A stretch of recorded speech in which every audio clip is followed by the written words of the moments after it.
ఓం శ్రీ గురుదేవాయ నమః. ఓం శ్రీ గురుదేవాయ నమః. భజ గోవిందం భజ గోవిందం భజ గోవిందం భజ గోవిందం గోవిందం భజ మూఢమతే గోవిందం భజ మూఢమతే సంప్రాప్తే సన్నిహితే కాలే సంప్రాప్తే సన్నిహితే కాలే నహి నహి రక్షతి దుఃఖీకరణే నహి రక్షతి దుఃఖీకరణే సత్సంగత్వే నిస్సంగత్వం సత్సంగత్వే నిస్సంగత్వం నిస్సంగత్వే నిర్మోహత్వం నిస్సంగత్వే నిర్మోహత్వం నిర్మోహత్వే నిశ్చలతత్వం నిర్మోహత్వే నిశ్చలతత్వం నిశ్చలతత్వే జీవన్ముక్తి. నిశ్చలతత్వే జీవన్ముక్తి. ఈ భజ గోవింద స్తోత్రాన్ని మననం చేస్తున్నాం. 84 లక్షల జీవరాశుల గర్భాలలో జీవుడి ప్రవర్తన ఎట్లాగుంది? తేనెటీగ ఎట్లాగైతే ఒక చెట్టులో ఒక్కొక్క కొమ్మకి ఒక్కొక్క పువ్వు మీద వాలి వాలి పువ్వులన్నీ మార్చుకుంటూ మకరందాన్ని సేకరించి చివరికి కలిసిపోయి గూటికి వెళుతుంది, తేనెగా మార్చుకుంటుంది. అట్లాగే 84 లక్షల జీవరాశుల గర్భాలలో జీవుడు ఏం చేస్తున్నాడంటే అనేకమైన యోనులన్నిటిలో జన్మలనెత్తుతూ అక్కడ విషయములందు ప్రవర్తించుకుంటూ ఏం పోగు చేసుకున్నాడు? తేనెటీగైతే పోగు చేసుకుంది తేనె, అది మధురంగా ఉంది మనందరికి, మన వాడుకకి. మరి జీవుడు ఏం పోగు చేసుకున్నాడు అన్నది ఒక పెద్ద ప్రశ్న. ఎందుకు? ఏ తిరుగాడటంలో ఏ యోనులలో జన్మలెత్తడంలో జీవుడుగా ఉన్నవాడు విషయ వాసనలను పోగు చేసుకున్నాడని అనుకుంటున్నామో అవే ప్రవర్తనలు, అదే తిరగాడటం జీవుడికి సంస్కారాన్ని వృద్ధి చేసుకోవటానికి కూడా అవకాశంగా ఉంది సృష్టిలో. అంటే ఒకే ప్రవర్తన 2 ఫలములను ఇచ్చేటట్లుగా డిజైన్ చేయబడింది, రచన చేయబడింది. దాన్ని ఎట్లా వాడుకుంటున్నాడు జీవుడు అన్నది ఆ జీవుడి మీదనే ఆధారపడి ఉన్నది కనుక ఏం పోగు చేసుకున్నాడు అంటే మనం ఈ రోజున ఇది విషయ వాసనలు అని చెప్పలేము గట్టిగా. ఎందుకు? వాసనలు ఉన్నా కూడా తను ఎట్లా ఉన్నాడు? ఎదిగిన స్వరూపంగా ఉన్నాడు. అంటే ఒక అల్పమైన సింగిల్ సెల్ ఆర్గానిజం నుండి ఇప్పుడు మల్టీ సెల్యులర్ ఆర్గానిజం, మహామేధావి అనే మనిషిలాగా ఎదిగాడు కనుక ఈరోజు మనము ఒక సాధకుడి జీవస్థితిని మననం చేసుకుంటున్నాం కనుక ఎదుగుదల కనిపిస్తుంది. అయితే ఆ ఎదుగుదల ఉన్నప్పటికీ కూడా ఇప్పటి తన ప్రవర్తనలో పూర్వ వాసనలు పొడచూపుతున్నాయి. అవన్నీ కూడా తన ప్రవర్తనలో అక్కడక్కడ పొడచూపుతున్నాయి. కాబట్టి ఏం పోగు చేసుకున్నాడు అంటే ఇదమిష్టం, ఇది అని చెప్పలేకుండా ఉంది. అంటే కన్ఫ్యూజ్డ్ స్టేట్. ఇప్పుడు ఒక సాధకుడు అటువంటి స్థితిని అధిగమించాలి. అంటే తెలిసి తెలియక చేసిన ప్రవర్తన వల్ల ఇప్పుడు ఏమిటి అనే ఏం పోగు చేసుకొని నా దగ్గర ఏముంది అని చెప్పటానికి ఒక నిర్దిష్టమైన అంశం లేదు తనది. ఎందుకు? తెలిసి తెలియని ప్రవర్తన వల్ల. తెలిసే చేస్తున్నాడా, తెలియక చేస్తున్నాడా? కానీ ఇప్పుడు ఒక సాధకుడికి ఒక స్పష్టత ఉండాలి తన సాధన జీవితంలో. తెలిసి తెలియని ప్రవర్తన వర్జితం, ఉండకూడదు. ఏముండాలి? తెలిసిన ప్రవర్తనయే ఉండాలి. ఎట్లా? తెలిసిన ప్రవర్తనయే ఉంది అకస్మాత్తుగా బ్రహ్మమైపోతాడని అర్థం కాదు. తాను అజ్ఞానంలో చేస్తున్న దుష్టపు ప్రయోగము ప్రవర్తన అయినా, తాను ఎరుకలో చేస్తున్న స్పష్టమైన ప్రయోగమైనా తనకు తెలిసి ఉండాలి. ఈ తెలిసి నడుచుకొనుట అన్న అంశము సాధకుడు తన జీవితపు మలుపు తిప్పుకున్న తన జీవితం అన్నమాట. అంటే బయట లోకంలోని మనుషులందరూ ఎట్లాగుంటారు?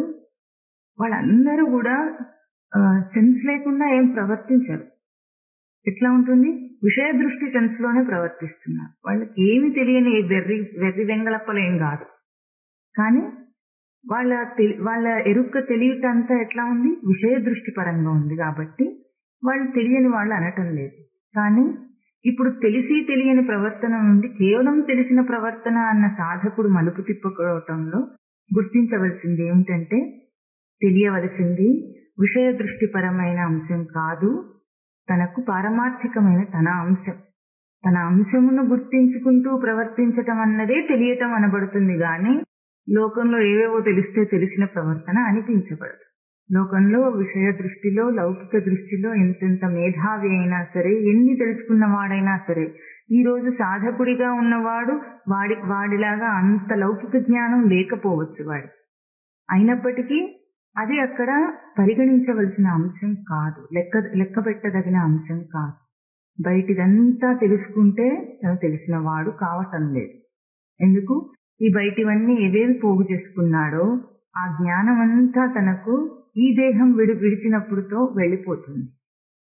అది తనకు జ్ఞాపకంలో ఉంది కాబట్టి అది ఈ దేహం విడిచినప్పుడు పోతుంది. కానీ తనను గుర్తించుట, తనను తెలిసిన తన ఎరుక ప్రయోగము, ఎరిగి ప్రవర్తించుట అన్న తెలివి జన్మాంతరంగా తనతోనే ఉంటుంది, తన స్వరూపమై ఉంటుంది. కాబట్టి సాధకుడు మలుపుకు తిప్పుకోవలసిన అంశం ఏమిటంటే తెలిసి ప్రవర్తించుట. ఆ తెలిసింది తన యందు ఎరుకగా ఉండుట. దేని గురించి? తన గురించి. తన గురించిన ఎరుక తనకు ఉండుట తనకు ఇక్కడ భజ శబ్దం చేత చెప్తున్నారు. భజ గోవిందం అంటే ఏం చెప్తున్నారు? ప్రయోగం ఒక్కటే. ఏమిటి? మూఢమతే అని తిట్టినా దిహ ఉపచయ ధాతువు చేత అవకాశంగా మలుచుకున్నా. రెండు అక్కడ ప్రయోగాలు ఏమిటి? ఒకటి కూర్చుకొనుట, రెండు కూర్చుకున్నటే. ఒకటేమో విషయ దృష్టి పరంగా విడిచిపెట్టేవన్నీ కూర్చుకునే లౌకిక జీవితం. ఇంకొకటి ఏమిటి? ఆధ్యాత్మిక పరంగా తాను పారమార్థికంగా కూర్చుకునే తన సంస్కారాభివృద్ధికి దేహం అనే అవకాశంను ఎట్లా వాడుకుంటున్నాడు, ప్రయోగిస్తున్నాడు అన్న అంశం. ఈ రెండు అంశములని తారుమారు చేయటం. ఇవి మార్చినప్పుడు దీన్నే గురుదేవులు మనకి ఎట్లాగో శ్రీకృష్ణావతారంలో శిశువుల మార్చుము పదిలముగా అటుపై చూడుము మాధవ చరితం అన్నారు. శిశువులనంటే మనం ఏదో ఒక ప్రయత్నం చేస్తున్నాం, తీవ్రమైన ప్రయత్నం చేస్తున్నాం. ప్రతి జీవి చేస్తున్నాడు, ప్రతి మనిషి చేస్తున్నాడు. ఆ ప్రయత్నంనే మార్చు. విషయ దృష్టిలో ఎంత ప్రయత్నం చేసి మనిషి పురోభివృద్ధి అన్న పేరుతో బయట ఎన్ని సాధిస్తున్నాడో దాన్నే తిరగదిప్పి నిన్ను గుర్తించుట కొరకు, తనను తాను గుర్తించుట కొరకు మారిస్తే అది శిశువులను మార్చటం. అంటే ఒక తీవ్రమైన ఒక జిజ్ఞాస ఉన్నది కాబట్టి ఆ ప్రేరణను ప్రయోగించే ఆ ప్రయోగమును మార్చాలి. అప్పుడు తర్వాత మాధవ చరితం చూడమంటున్నారు. అంటే తనకి ఎన్నెన్ని రహస్యాలన్నీ కప్పబడిన, రహస్యం అంటే తన చేత గుర్తింపబడింది, విడువబడింది. అటువంటి ఎన్ని రహస్యాలు సృష్టిలో తనకి ఎంత స్పష్టంగా అర్థమవుతాయో అప్పుడు చూడాలి. ఇప్పుడు తన దృష్టి మార్చేసినప్పుడు. ఎట్లాగో లౌకిక విషయాత్మక జీవితంలో ప్రోగు చేసుకుంటున్నవన్నీ నావి కావు అని సత్యం ఎరిగి, గుర్తెరిగి ప్రవర్తించటం. కేవలము ఈ దేహం అంటే నాకు సాధనకు పరికరం. దేహం అంటే ఒకటే అర్థం, సాధనకు పరికరం. ఆ పరికరాన్ని ఎట్లా వాడుకుంటాను? ఒక అవకాశంగా వాడుకుంటాను అని తన అంశమును నిలపటం అనే గుర్తెరిగిన ప్రవర్తన తనకు భజ.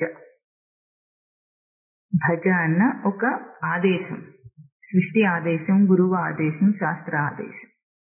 ఆ భజ గోవిందం అంటే ఇప్పుడు మనం మననం చేసింది. పెద్ద పెద్ద పదాలతో చెప్పినా, సామాన్య భాషలో చెప్పినా ఒకటి. తనను గుర్తించుట అన్న అంశమే భజ గోవిందం. గోవిందం అంటే గోభిః వేదాంత వాక్యైః విద్యతే లభ్యత ఇతి గోవిందః. వేదాంత మహావాక్యములు ఏం చెప్తున్నాయి? ప్రజ్ఞానం బ్రహ్మ, తత్వమసి, అహం బ్రహ్మాస్మి, అయమాత్మా బ్రహ్మ అన్న 4 మహావాక్యముల చేత తన గురించే చెప్తుంది శాస్త్రం అంతా అని చాలా విశదంగా మననం చేస్తూ వస్తున్నాం. ఆ తనను గురించిన అంశమును నిలిపి తన కోసం ఏదైనా పని చేసుకోవాలి.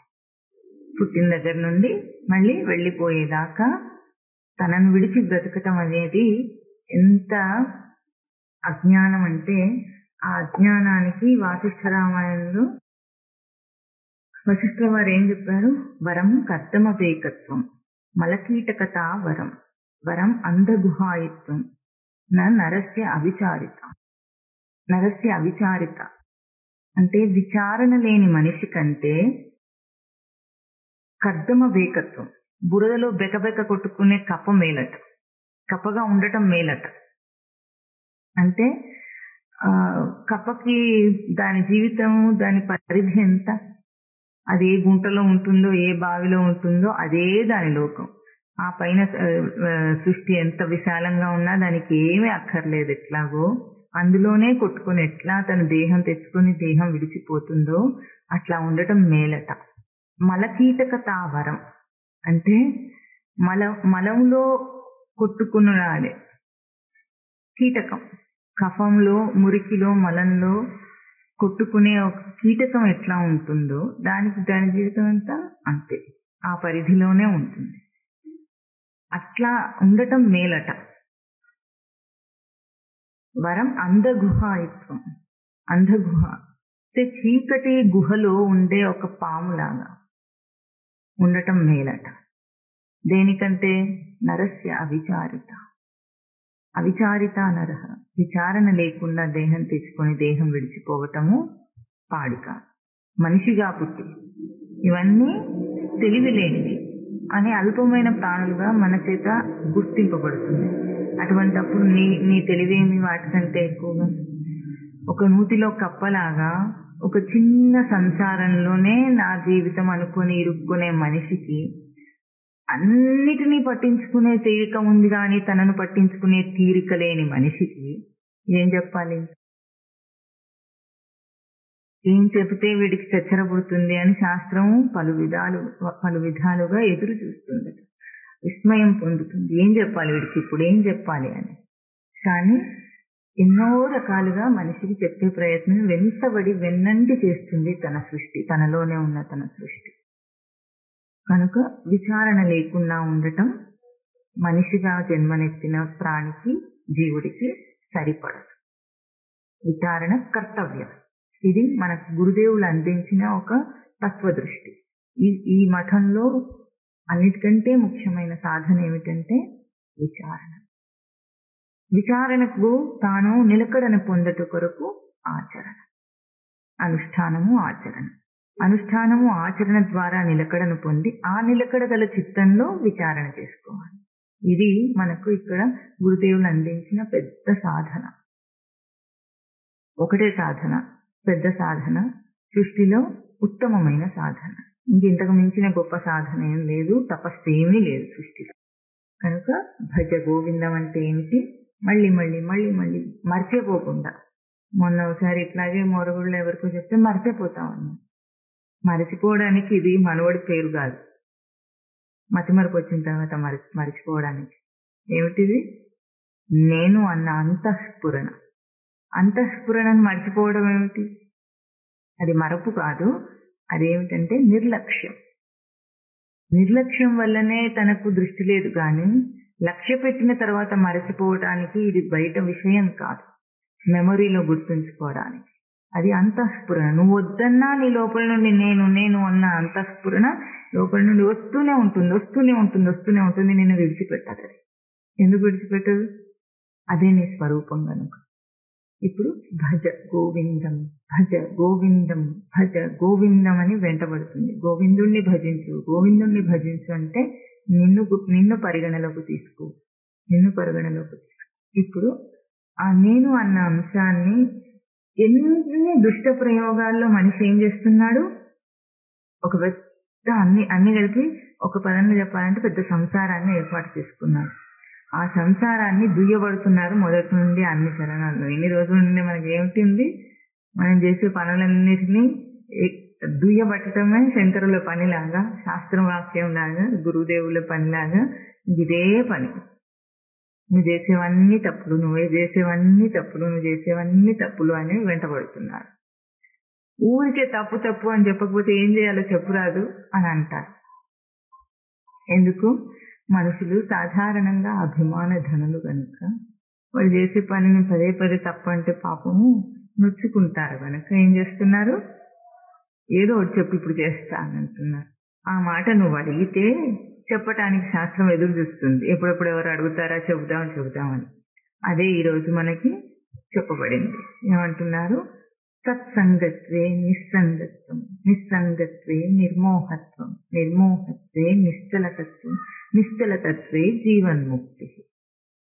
చక్కగా ఒక టెలిస్కోప్ లాగా దాన్ని ఏం చేశారు, ఒక్క పదం పట్టుకుని ఆ పదం నుండి అల్టిమేట్ గోల్ అంటే నీ జీవన గమ్యానికి తీసుకెళ్లడానికి 4 పాదాల్లో సింపుల్ గా చెప్పేశారు శంకరులు సాధన సోపానాలను.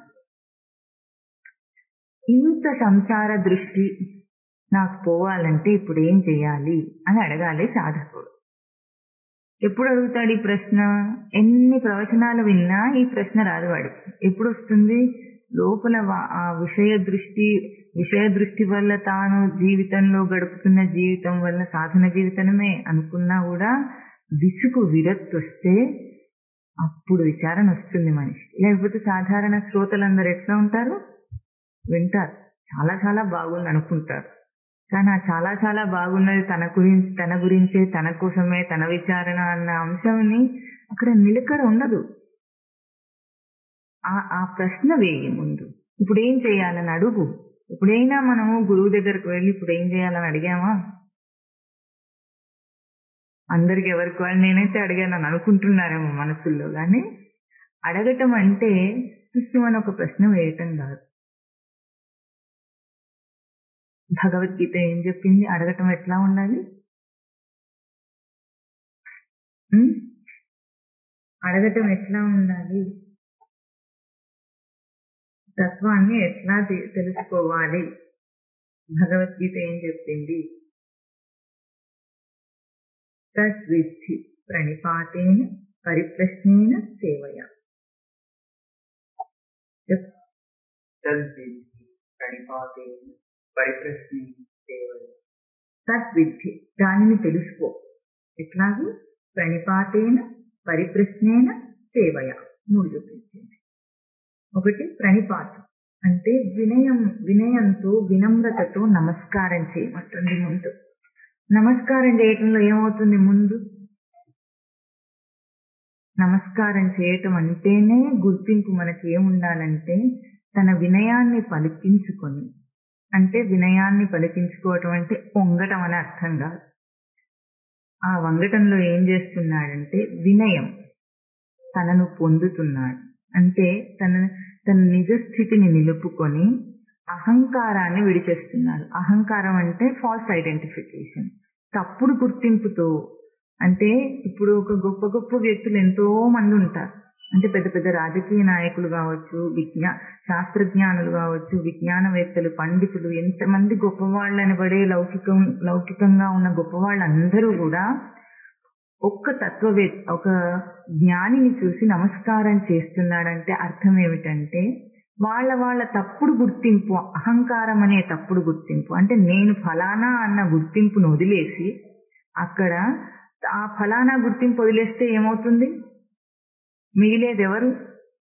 దేహానికి ఉన్న ఫలానా వ్యక్తి అనే ఒక గుర్తింపును వదిలేస్తే మిగిలేదెవరు? దేహం. ఆ దేహాన్ని ఉంచుతున్నాడు. దేహానికి అది వినయం, అహంకారాన్ని వదిలేయటం. ఒకటి గుర్తింపును వదిలేశాడు ముందుగానే. నేను ఫలానా గొప్పవాణ్ణి, నమస్కారం చేయాలంటే ఆ గొప్పతనం వదిలేస్తేనే నమస్కారం చేస్తాను. వదిలేసి దేహాన్ని ఉంచుతున్నాడు. అక్కడ నమస్కారం అన్న మాట అనటంలో ఏమంటున్నాడు? తనను పొందుతున్నాడు. అంటే ఈ గుర్తింపులు, తప్పుడు గుర్తింపులు ఎన్ని ఆపాదన చేసుకున్నాడో తన మీద, ఫలానా వ్యక్తిగా, ఫలానా కులగోత్రములున్న వ్యక్తిగా, ఫలానా ఐడెంటిఫికేషన్ ని వదిలేసి తన నిజ స్థితిని నిలుపుకొని పొంగి నమస్కారం చేస్తున్నాడు. ఇది ప్రణిపాతం. ముందు ఒక తత్వజ్ఞాని దగ్గరికి వెళ్ళి ఒక ప్రశ్న అడగాలంటే వాడి చిత్తం ఎట్లా ఉండాలి? నాకు అన్నీ తెలుసు అనుకున్నవాడు ఏమి వినడు. ఈయనేం చెప్తారో చూద్దాం అని అనుకున్నవాడు ఏమి వినడు. ఎందుకు వినడు? తన భావంలో తాను దృఢమై ఉన్నాడు. తాను పట్టుకున్న కుందేటికి 3 కాళ్ళు అని అనుకొని కూర్చున్నాడు. కాబట్టి ఎన్ని చెప్పినా కూడా అర్థం కాదు. అందుకే ప్రణిపాతం అన్న పదంలో ఏముంది? మొత్తం తన గుర్తింపులను, తన భావాలను అన్నిటినీ వదిలేస్తే తనను నిలిపిన వాడవుతాడు, తనను పొందిన వాడవుతాడు. అది నమస్కారం. ఆ చిత్తంతో కూర్చోవాలి గురువు దగ్గర ప్రశ్నను అడిగేటప్పుడు. ఎందుకు ఈ ప్రశ్న అడుగుతున్నాం మనం?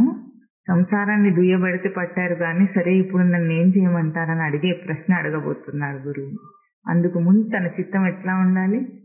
తెలుసుకున్నవన్నీ వృధా, చేసినవన్నీ వృధా, ఇవి కావు నాకు కావలసినవన్న ఒక్క నిశ్చయాత్మక బుద్ధి ఉండాలి.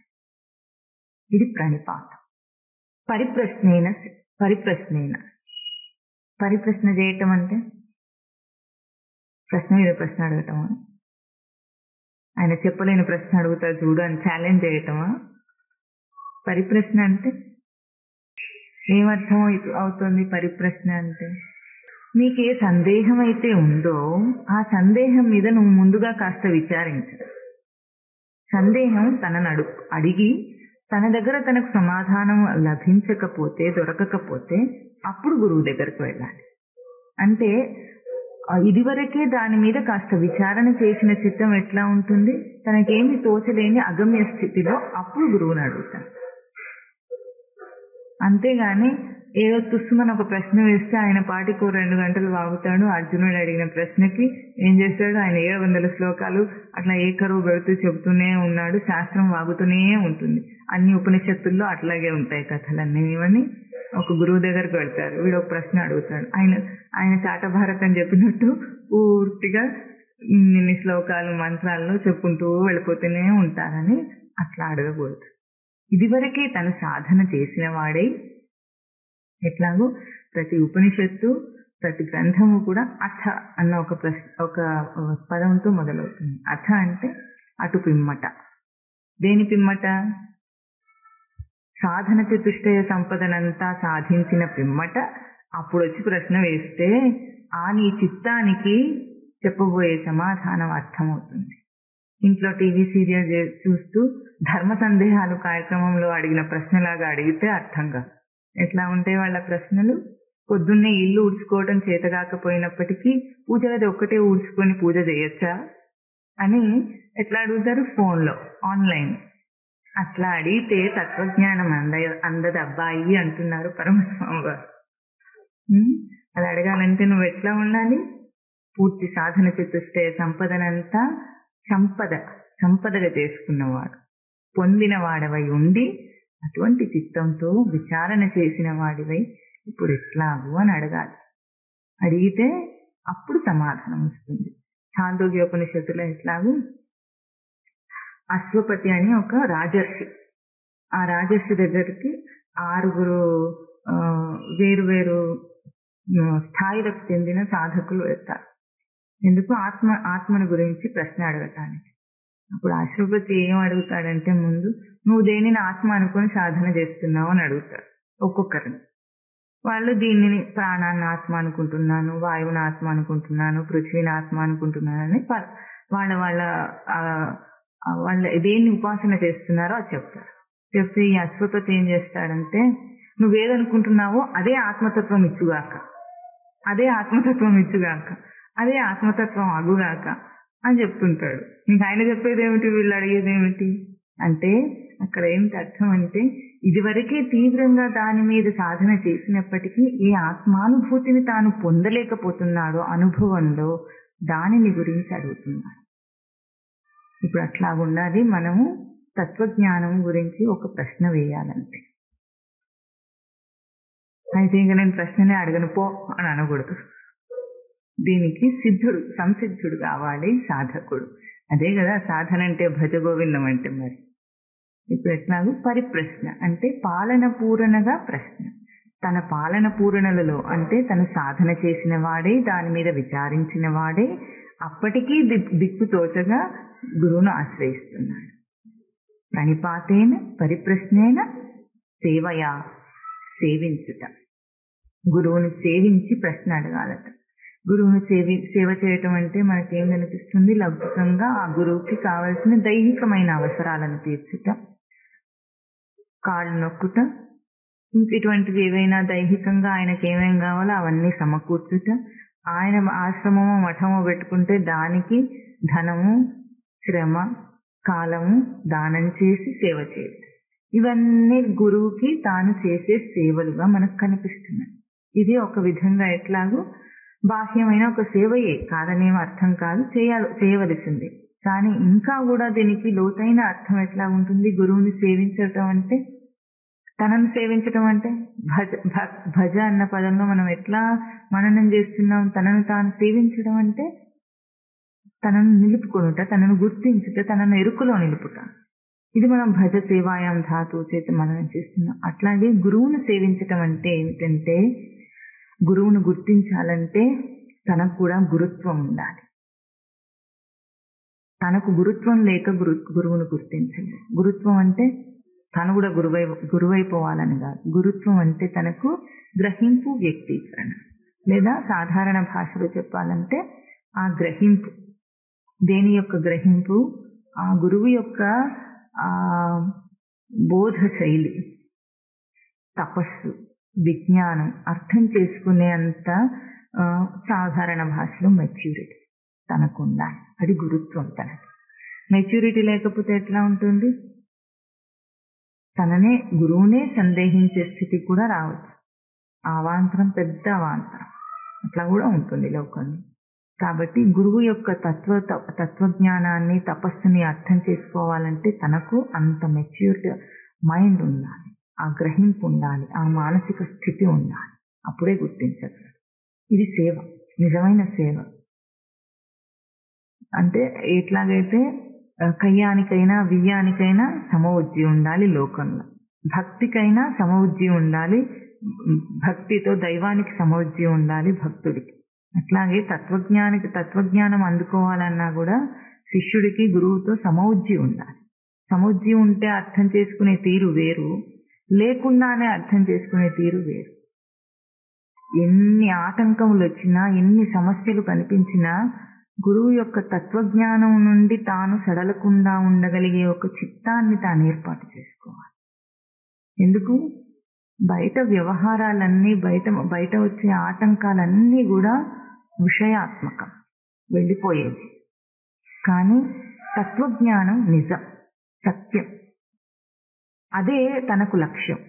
కనుక ఆ లక్ష్యం నుండే దృష్టి పెట్టి అదొక్కటే నాకు కావాలి, ఏమే వైషభ్రునితే తేన లభ్య, ఆ ఒక్కటే నాకు కావాలి అని అడిగితేనే అప్పుడు ప్రణిపాతేన పరిప్రశ్నేన సేవయా తద్విద్ధి, దానిని తెలుసుకో. ఇంత కండిషన్ ఉంది, ఇప్పుడు ఏం చేయాలో అని అడగటానికి. ఇదంతా చేసేస్తే నాకే తెలిసిపోతుందేమో అని అనిపిస్తే మీకు అందరికీ చేసి చూడండి, పర్వాలేదు. ముందు ఇదంతా చేసేస్తే నీకే ఏమైనా తెలిస్తే మంచిదే. ఎందుకు? లోపల స్వామి అందరికీ జగద్గురు రూపంలో ఉన్నాడు, ప్రత్యక్షమై ఉన్నాడు.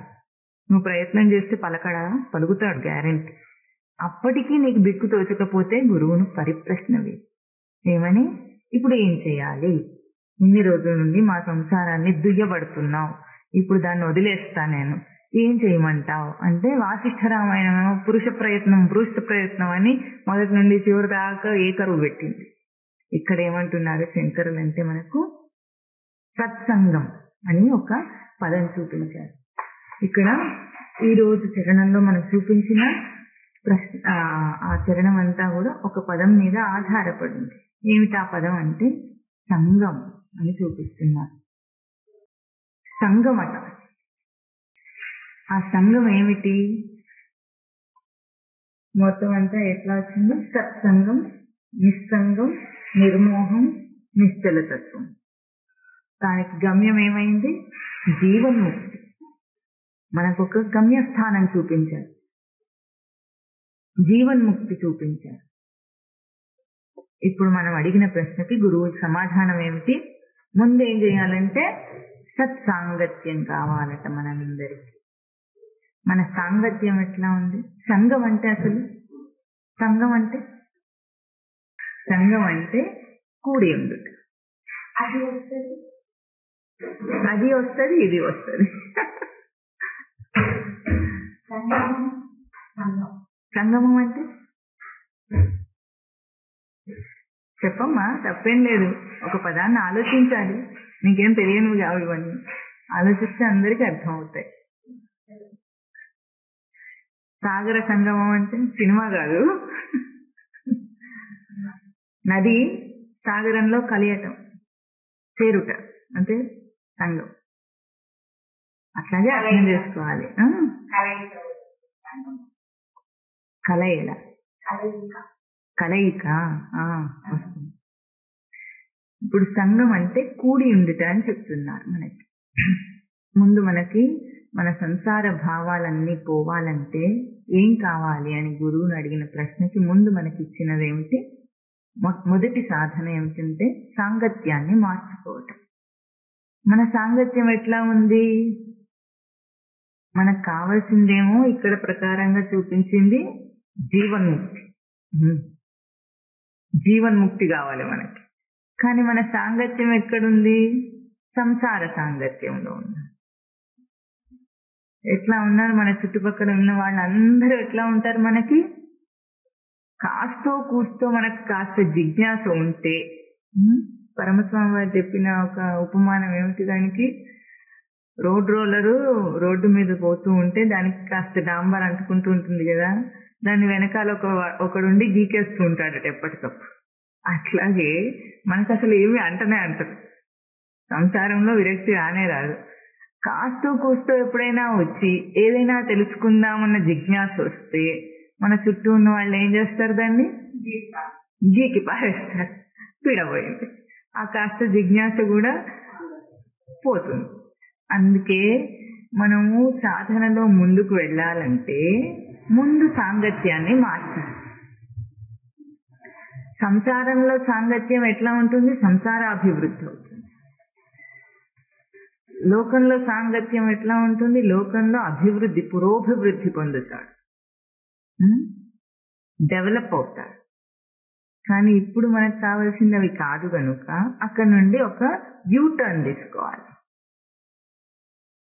యూటర్న్ అంటే అర్థమవుతుంది కదా, యూటర్న్ తీసుకోవాలి. అప్పుడు సాంగత్యాన్ని మార్చేస్తాడు. రోజు ఏం చేస్తున్నాం? ఎన్ని రోజులు సీరియల్స్ చూస్తున్నాం. చూస్తున్నారా? చూస్తున్నారు. ఆ సీరియల్స్ లో ఏమొస్తుంది? ఒక ప్రేమికుడు, ఒక ప్రియురాలు, ఒక భార్య, ఒక భర్త, ఒక అత్త, ఒక మామ, ఒక కోడలు. వీళ్ళందరూ వాళ్ళ వాళ్ళ ఈర్ష్య, అసూయ, ద్వేషాలు ఇవన్నిటిని ఎట్లా ఒకరి మీద ఒకరికి ప్రయోగం చేయాలో, దుఃఖం వస్తే ఎట్లా ఉండాలో, సంతోషం వస్తే ఎట్లా గంతులు పెట్టాలో, ఇవన్నీ అక్కడ చూపిస్తూ ఉంటే మనకు అవన్నీ ఉన్నా లేకపోయినా సరే అవన్నిటిని చూస్తూ చాలా ఆనందిస్తూ అప్పుడప్పుడు ఏడుస్తూ బాధపడుతూ అది సాంగత్యంగా పెట్టుకున్నాం ఇప్పుడు మనం. అవునా? అసలు దానికంటే ముందు మన సంసారంలో మనకున్న సాంగత్యం ఏమిటి? వీడేం కావాలి, వాడేం కావాలి, పెళ్లి చేసుకున్న తర్వాత పిల్లలు పుట్టిన తర్వాత వీళ్ళని ఏం చేయాలి, ఎట్లా పైకి వస్తాడు వీడు, ఏం అభివృద్ధి అవుతాడు, ఇదే సంసార భావాలలో నిలిచిపోయాం. ఈ నిలిచిపోయి కాస్తో కూస్తో తత్వజ్ఞానం తెలుసుకుందామంటే ఎట్లా ఉంటుంది? ఆ విషయాలన్నీ వచ్చినప్పుడు ఉన్న కాస్త శ్రవణం చేసిన నాలెడ్జ్ ఉంటుంది కదా, ఆ తెలివి, అది కూడా పోతుంది. కాబట్టి మనం ఏం చేయాలి? దీన్ని స్థాన బలం అంటారు. స్థాన బలం అంటే, స్థాన బలానికి మంచి ఉపమానం పురాణంలో ఏం చెప్పారు? గజేంద్ర మోక్షం. గజేంద్ర మోక్షంలో ఏమిటి? కథలో ఏమిటి? స్థాన బలం ఎట్లా చూపించారు? మడుగులో ఉన్నది మొసలికి అది స్థాన బలం. నేలపై ఉంటే ఏనుగు బలం, కానీ అది ఇప్పుడు నీళ్ళల్లో ఉంది. కాబట్టి ఎంత ప్రయత్నం చేసినా దీని బలం సరిపోలేదు. మడుగులో ఉన్న మొసలి యొక్క స్థాన బలమే గెలిచింది. దీని బలం చేత అది వచ్చి దీని కాలు పట్టుకుంటే అది విజిలిస్తే కొన్ని యోజనాల దూరం వెళ్ళి పడిపోయిందట ఆ మొసలి. అయినా సరే ఇది టింగి మన బయటకు వచ్చే లోపల అది మళ్ళీ వచ్చి పట్టుకుందట. ఇది కథ చెప్పబడింది మనకి. అంటే ఎందుకు అంత బలశాలి అయిన ఏనుగు మొసలి కంటే చాలా బలమున్నదే అయినా కూడా స్థాన బలం లేక అట్లా మాటికి ఓడిపోవాల్సి వచ్చింది. అలాగే మనం కూడా సాధనలో ఎందుకు ముందుకు వెళ్ళలేకపోతున్నాం అంటే ఎందుకంటే మన సాంగత్యం అట్లా ఉంది. మనము సంసార సాంగత్యంలో ఉన్నాం ఇప్పుడు కనుక ఆ సాంగత్యాన్ని మార్చుకోమంటున్నారు. ఇప్పుడు సంసార సాంగత్యంలో ఉంటే ఇదే చరణాన్ని సంసార సాంగత్యానికి పెట్టుకుంటే ఏమవుతుంది? సంసార సాంగత్యే సంసారాభివృద్ధి. జీవభావ అభివృద్ధి, దేహభావ అభివృద్ధి, మోహాభివృద్ధి, తర్వాత మరణం. ఇంతే కదా. సంసారానికి గమ్యం ఏమిటి? మరణమే. ఇక్కడ గమ్యం ఏం చూపించారు? సత్సంగత్వే జీవన్ముక్తి. సాంగత్యం వల్ల జీవన్ముక్తి కలుగుతుందని చెప్తున్నారు. అందుకే ప్రయత్నపూర్వకంగా సాధకుడు చేయవలసిన మొదటి అభ్యాసం, ఇక్కడ సాధన సోపానం ఏం చూపించారంటే సత్సంగత్వం. సత్సంగత్వం అంటే మామూలు భాషలో మామూలు దానికి ప్రసిద్ధార్థమే ముందు మననం చేస్తే ఎట్లాగంటే సజ్జన సాంగత్యం అని అర్థం. సజ్జనులు అంటే ఎవరు? సజ్జనులంటే మంచివాళ్ళు అని ప్రసిద్ధార్థం. అంటే మంచి అంటే ఎట్లా మంచి ఉందా?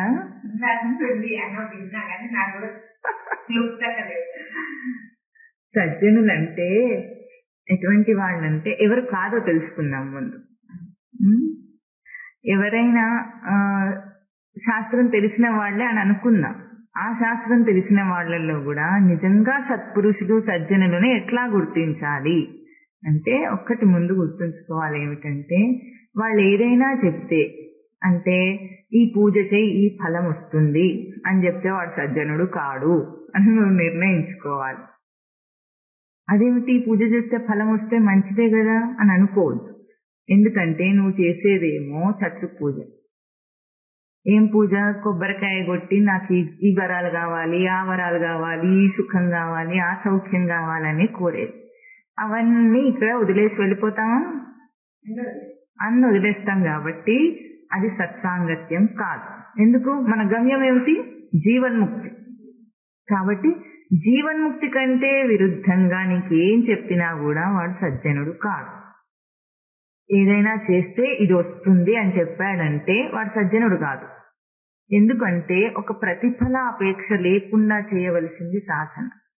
తన స్వరూపం ఎటువంటిదంటే తాను సాధన చేత పొందబడే స్వరూపము తాను సంపాదించిన తనకంటే వేరొక రూపం కాదు కనుక ప్రతిఫల అపేక్ష ఉండకూడదు. ముందు ఎక్కడ ఎవరు ఏమైనా సరే ఇదమిత్తమన్న రూపంలో నీకు ఒక ఫలం చూపిస్తే నీకు ఇది పొందబడుతుంది, నీకు ఇది వస్తుంది, నీకు అది వస్తుంది అని చెబితే ముందు ఆ మాట నమ్మద్దు అని పరమస్వామి వారు ఘంటాపదంగా చెప్తారు. ఎవరైనా సరే ఎక్కడైనా సరే ఎప్పుడైనా సరే ఇది చేస్తే ఇది వచ్చింది అంటే దాని రూపం ఏమిటో చూసి ఆ రూపం ఇక్కడ వదిలేసేదైతే వాడు ఏది చెప్పినా సరే నేను చేయను అని నువ్వు నిశ్చయించుకోవచ్చు. ఏం ఆలోచించక్కర్లేదు. ఎందుకు?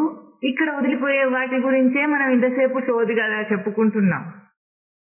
అది వద్దు కదా. మనకు కావాల్సింది ఏమిటి? తీసుకువెళ్ళేదేదో అది. కాబట్టి ఇక్కడ వదిలిపోయేవి ఏ ఫలాలు వచ్చినా కూడా అనిత్యము, అసుఖము, అశాశ్వతం, మనతో వచ్చేవి కాదు.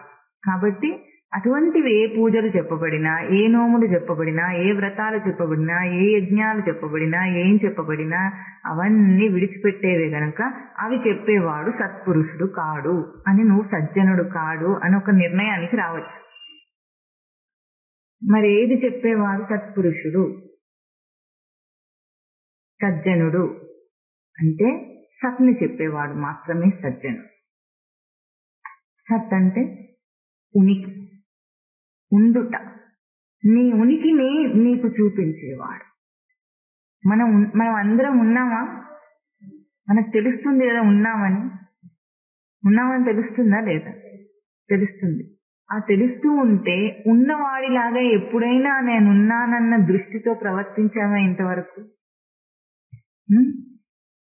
నేను బాలుడిగా ఉన్నాను, నేను కౌమారంలో ఉన్నాను, నేను యవ్వనంలో ఉన్నాను, నేను వృద్ధాప్యంలో ఉన్నాను, నేను తింటూ ఉన్నాను, నేను వస్తూ ఉన్నాను, నేను పోతూ ఉన్నాను, నేను నడుస్తూ ఉన్నాను, నేను పడుకున్నాను, నేను లేస్తున్నాను.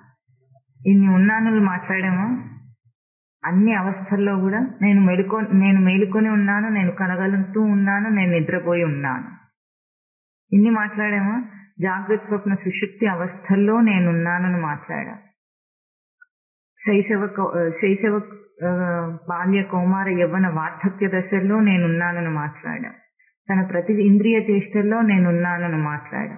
ఇన్ని ఉన్నానుల్లో ఎప్పుడైనా నేనున్నాను అన్న దాని మీద ఇంత భాషాపదంలో ప్రతి భాషలో కూడా ఈ ప్రయోగం చేస్తున్న మనుషులందరూ ఈ లోకంలో ఉన్నానుకుంటూ మాట్లాడే వాళ్ళు ఎప్పుడైనా సరే ఉన్నాను గురించి, నేనున్నాను గురించి ఆలోచించారా? ఫోన్ చేసేమంటారు, ఎట్లా ఉన్నారు అని అంటారు. అప్పుడు వీళ్ళేమంటారు, బాగున్నాం అంటారు. బాగున్నాం అన్న తర్వాత ఏమంటారు, కాళ్ళ నొప్పులు ఉన్నాయి, కీళ్ళ నొప్పులు ఉన్నాయి, కడుపు నొప్పి వచ్చింది, గుండె నొప్పి వచ్చిందని చెప్తారు. అవునా? ఇన్నింట్లో కూడా ఉన్నాను అని మాట్లాడుతున్నారా?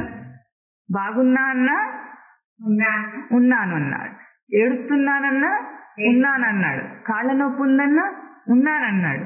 ఇన్ని ఉన్నానుల్లో ఎప్పుడైనా నేనున్నాను గురించి ఎవరైనా చెప్పారా మనకి? ఉన్నాను అనేది సత్. ఆ సత్ లేకుండా మనం భాషలో కూడా ఒక చిన్న ప్రయోగం చేయలేము, మాట్లాడలేము, చెప్పలేము, బతకలేము ఆ ఉన్నాను లేకుండా. అయినా ఉన్నాను గురించి ఇంత ఆలోచించాలని ఎప్పుడు తెలియనే లేదు. తెలిసిందా? అందుకే సత్ గురించి చెప్పేవాడే సజ్జనుడు. సత్ లక్షణాన్ని నీకు ప్రకాశింపజేసేవాడు.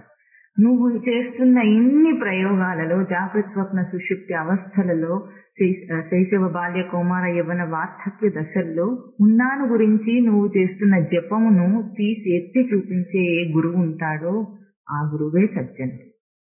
ఆ సజ్జనుడు సాంగత్యం కావాలి ఇప్పుడు మనకి. ఎందుకు? ఇన్ని ఉన్నానుల్లో ఫోన్ చేసి ఇంటికి వచ్చి పలకరించిన అందరూ కూడా ఏ ఉన్నాను పలకరించారు? ఏ ఉన్నాను పలకరించారు? నేనున్నాను పలకరించారు. తిన్నాను, పడుకున్నాను, వెళ్ళిపోయాను, వస్తున్నాను, పోతున్నాను పలకరించారు. అవునా? కానీ ఒక్క సద్గురువు మాత్రమే మనకు వీటన్నిటినీ తీసేస్తే ఉన్న ఏ అంశం ఉందో ఆ నేనును గురించి చెప్తున్నారు. ఆ నేనును ప్రకాశింపజేస్తున్నారు. ఎవరు ఆ నేనును ప్రకాశింపజేస్తున్నారో వాళ్ళు సజ్జనులు అనబడతారు. ఇది కాక ఇంకేది చెప్పినా వాళ్ళు సజ్జనులు కాదు. ఆ సజ్జన సాంగత్యం కావాలి మనకు. అంటే కావాలని వెంటబడి వెనుక ఉండి ఆ సజ్జనుడితో, ఆ సద్గురువు వద్దకు పోవాలి. లేకపోతే ఏమవుతుంది?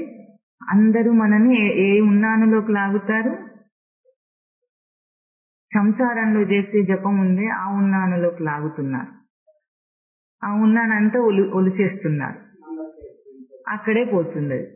కానీ ఏం ఉండటం లేదు చేతిలో తీసుకెళ్దామంటే. కాబట్టి ఇప్పుడు సజ్జన సాంగత్యంలో ఏం జరుగుతుందంటే, నువ్వు తింటూ ఉన్నా, వస్తూ ఉన్నా, పోతూ ఉన్నా, పడుకున్నా, లేచినా, కలగంటున్నా, నువ్వు చిన్నప్పుడైనా పెద్దప్పుడైనా ఉన్నానులో అవన్నీ బయటివన్నీ తీసేసి, అంటే తింటూలో తింటూ పోతుందని మనకెప్పుడు తెలియని ఆ తెలివి ఏంటి, నడుస్తూలో నడుస్తూ పోతుందని, వస్తున్నానులో వస్తూ పోతుందని, నిద్రపోతున్నాను నిద్రపోతుందని, ఇవన్నీ పోయేటివన్నీ చూపించి ఉండే ఉన్నాను ఉనికిని దర్శనం చేయించే సద్గురువు మనకు కావాలి.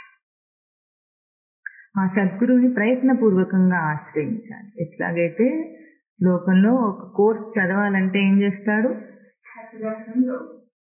ముందు కాలేజీకి వెళ్ళాడు, వెతుక్కుంటాడా? ఏ కాలేజీల్లో తనకు కావాలనుకున్న కోర్సులో ఎంక్వైరీ చేసి అన్ని ఫీజులన్నీ కనుక్కొని కావాలని ఎట్లా చేరుతున్నాడో ఒక చదువుకునే పిల్లవాడు, అట్లాగే కావాలని ఆత్మజ్ఞానాన్ని కోరి వెళ్ళాలి. కోరి వెళ్తే కదా వస్తుంది, కోరకుండా వెళ్తే వస్తుందా? ఏదో అట్లా దారిన వెళ్తుంటే తీగ కాలికి చుట్టుకున్న తీగలాగా నీకు ఆత్మజ్ఞానం దొరకమంటే దొరకదు. కావాలని కోరి సత్సాంగత్యానికి వెళ్ళాలి. సత్సాంగత్యంలో ఏం జరుగుతుంది ముందు అంటే, తనకు అహంకార నాశనం అవుతుంది.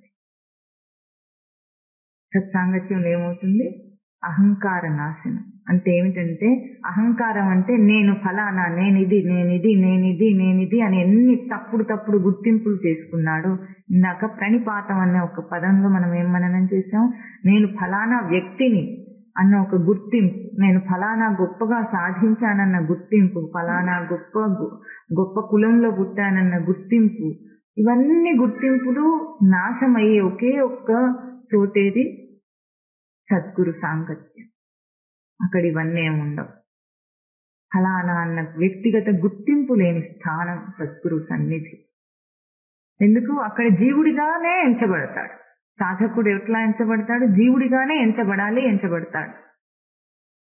గురువుకి ఏం కావాలి? జీవుడు ఎదగాలి, అంతే. అటువంటి గురువును ఆశ్రయించాలి. ఎటువంటి గురువు? నీ సత్ లక్షణమును ప్రకాశింపజేసి నీకు ఎత్తి చూపించాలి. మనకేమిటంటే పెద్ద సమస్య ఏం లేదు, ఎత్తి చూపించే వాళ్ళు లేరంతే. ఒక ప్రశ్న అడిగితే మనమే విచారణ చేసుకునే తెలివి మనకు సృష్టి ఇచ్చింది, కానీ ఆ ప్రశ్న అడుక్కునే తెలివి కూడా మనకు లేదు, తీరిక లేదు, ఓపిక లేదు. కనుక ప్రయత్నపూర్వకంగా మనం ఏం చేయాలి? సత్సాంగత్యం. ఇక్కడ ఏమంటున్నారు? సత్సంగత్వే నిస్సంగత్వం. సత్సంగత్వమునందు నిస్సంగత్వం అట. నిస్సంగత్వే నిర్మోహత్వం. నిస్సంగత్వమునందు నిర్మోహత్వం అట. నిర్మోహత్వే నిశ్చలతత్వం. నిర్మోహత్వమునందు నిశ్చలతత్వం. నిశ్చలతత్వే జీవన్ముక్తి. నిశ్చలతత్వమునందు జీవన్ముక్తి ఉంటుందని ఒక క్రమాన్ని చూపించారు. మన సాధన క్రమం ఉంది. ఇదంతా కూడా మనకేమిటి? సాధన క్రమం. కాబట్టి ముందు సత్సంగత్వే, సత్సంగత్వమునందు నిస్సంగత్వమును దర్శనం చేస్తాం. ఏ సద్గురువు అయితే మనకు ఉన్నాను, అహం అహం అహం అహం అని అంతఃస్ఫురణను మనకు చూపించారో, ప్రకాశింపజేశారో, ఆ సద్గురు సన్నిధి యందు మనం ఏం దర్శనం చేస్తాము? నిస్సంగత్వం. నిస్సంగత్వం అంటే నిహి సంగత్వం, సంగత్వం లేకుండా. కూడి ఉండుట ఒకటి, కూడి ఉండకుండుట ఒకటి. అసలు కూడి ఉండటం అంటే జీవుడు ప్రతిక్షణం దేనితో కూడి ఉంటున్నాడు? అసలు కూడి ఉండవలసిన అవసరం వీడికి ఏమొచ్చింది? దేంతోనో దాన్ని పట్టుకొని తగులుకొనేవలసిన అవసరం ఏమొచ్చింది? వాడే ఉండొచ్చు కదా, ఎవరికి వాళ్ళు ఉండొచ్చు కదా. ఉండకుండా ఏం చేస్తున్నాడు? దేంతో దాంతో తగులుకొని ఉంటాడు, ఎప్పటికీ సాంగత్యం పెట్టుకొని ఉంటాడు. అందుకే ఆ సాంగత్యాన్ని ఇప్పుడు ఏం చేశారు? ముందు బాహ్య దృష్టి నుండి తొలగించే ఒక ప్రయత్నం. బాహ్యమైనవేవి సత్యం కాదు, నేను అనుకున్న నా గుర్తింపులు ఏవి సత్యం కాదు. నాకు ఒక ఫలానా పేరుంది, ఫలానా మనిషిని, ఫలానా అని ఫలానాని తీసేసి ఈ బాహ్యం నుండి వేరు చేసే ఒక సత్సంగం. ఇప్పుడు దేంతో? కేవలం సృష్టి అంతా వ్యాపించి ఉన్న ఒకే లక్షణం సత్లక్షణం. అందరి ప్రాణులు నేనున్నాననే అంటాయా? ఇంకేమైనా అంటాయా? భాష మార్చినా అదే అంటాయి కదా. మేహు అన్నా అదే అంటాయి కదా. అయాం అన్నా కూడా అదే అంటాయి కదా. ఏదైనా భాష మార్చినాగా అనటం అయితే అదే అంటుంది కదా ప్రతి ప్రాణి. అది యూనివర్సల్. అంటే సృష్టి అంతా ఒకేటి వ్యాపించి ఉంది. ఆ దానితో ఇప్పుడు కూడుకున్నాం మనం. బయట మనిషి ఏర్పాటు చేసుకున్న అన్ని బాహ్య ఆభాస స్వరూపాల నుండి తొలగి తనకు యూటర్న్ తీసుకున్నాం.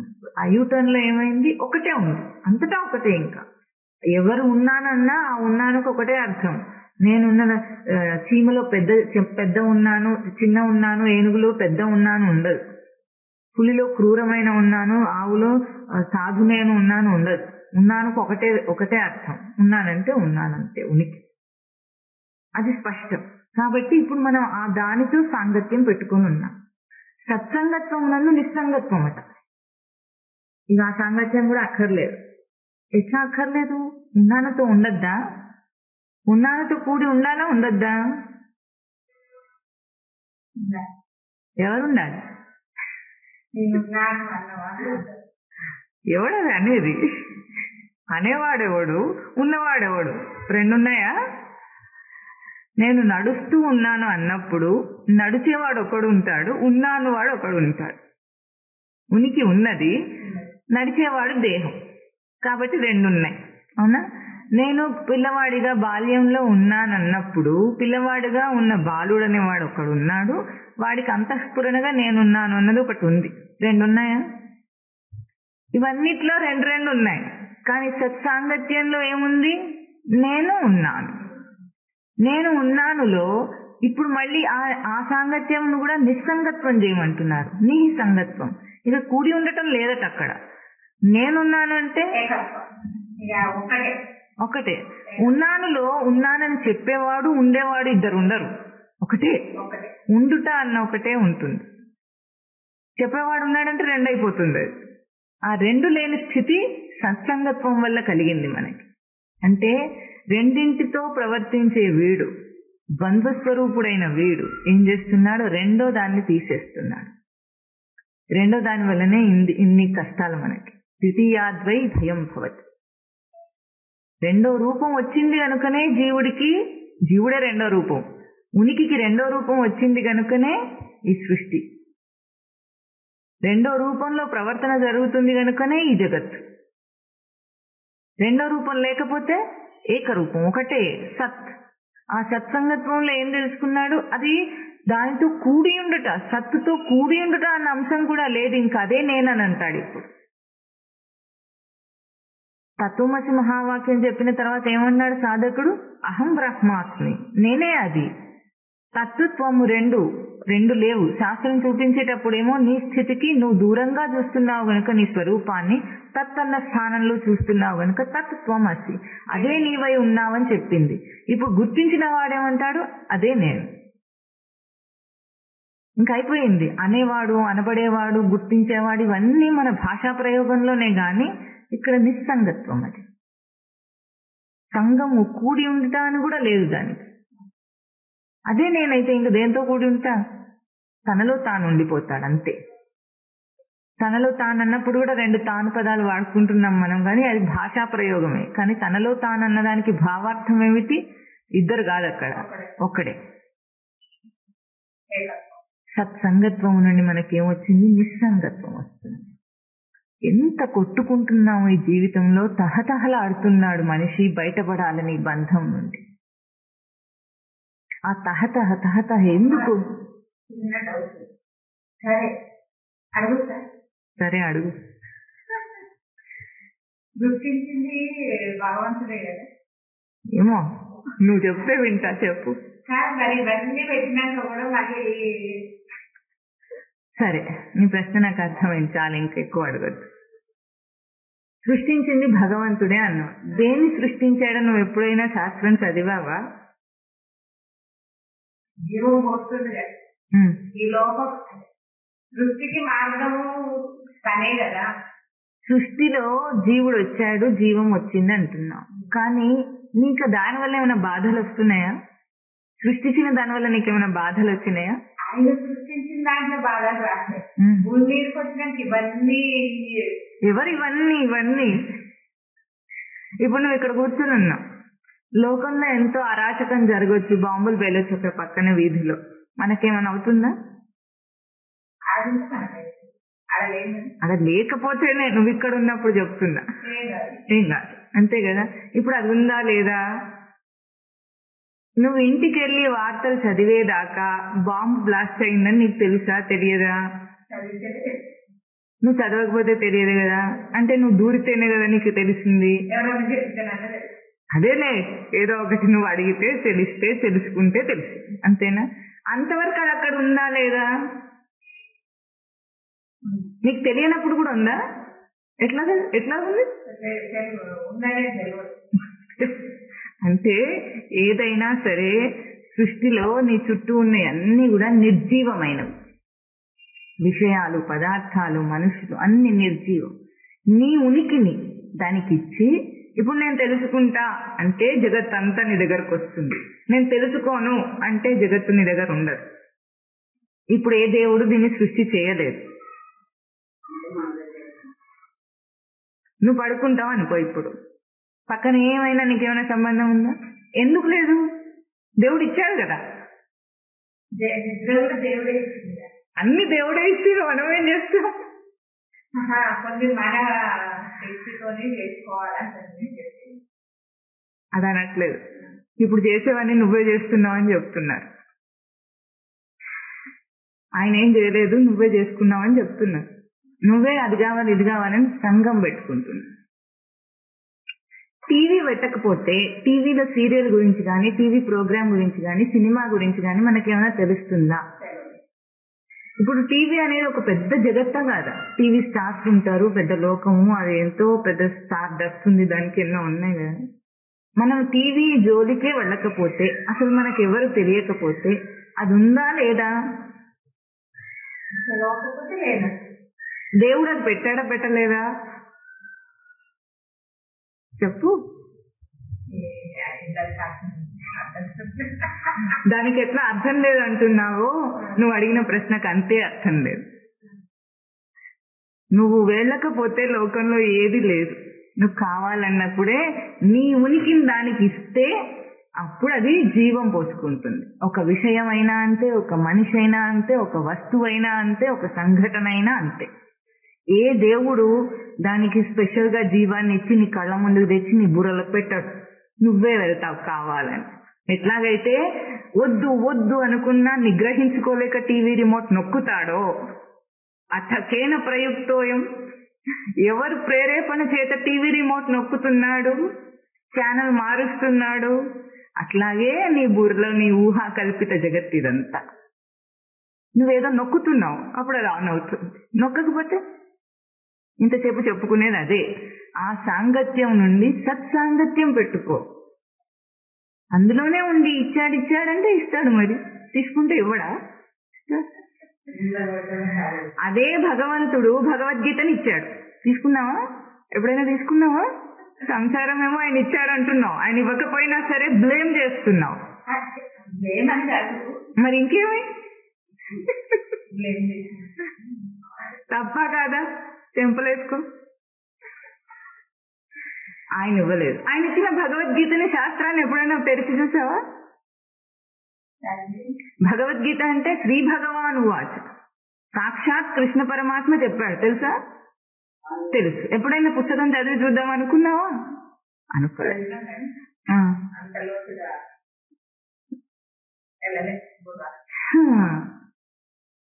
ఇదే సాంగత్య దోషం అంటే. ఇట్లాగే మనిషి తన మూర్ఖత్వంలో ఏం చేస్తాడు, తన తప్పులన్నిటినీ ఏదో ఒక తెలియని దాని మీద నూకేస్తే, నెట్టేస్తే,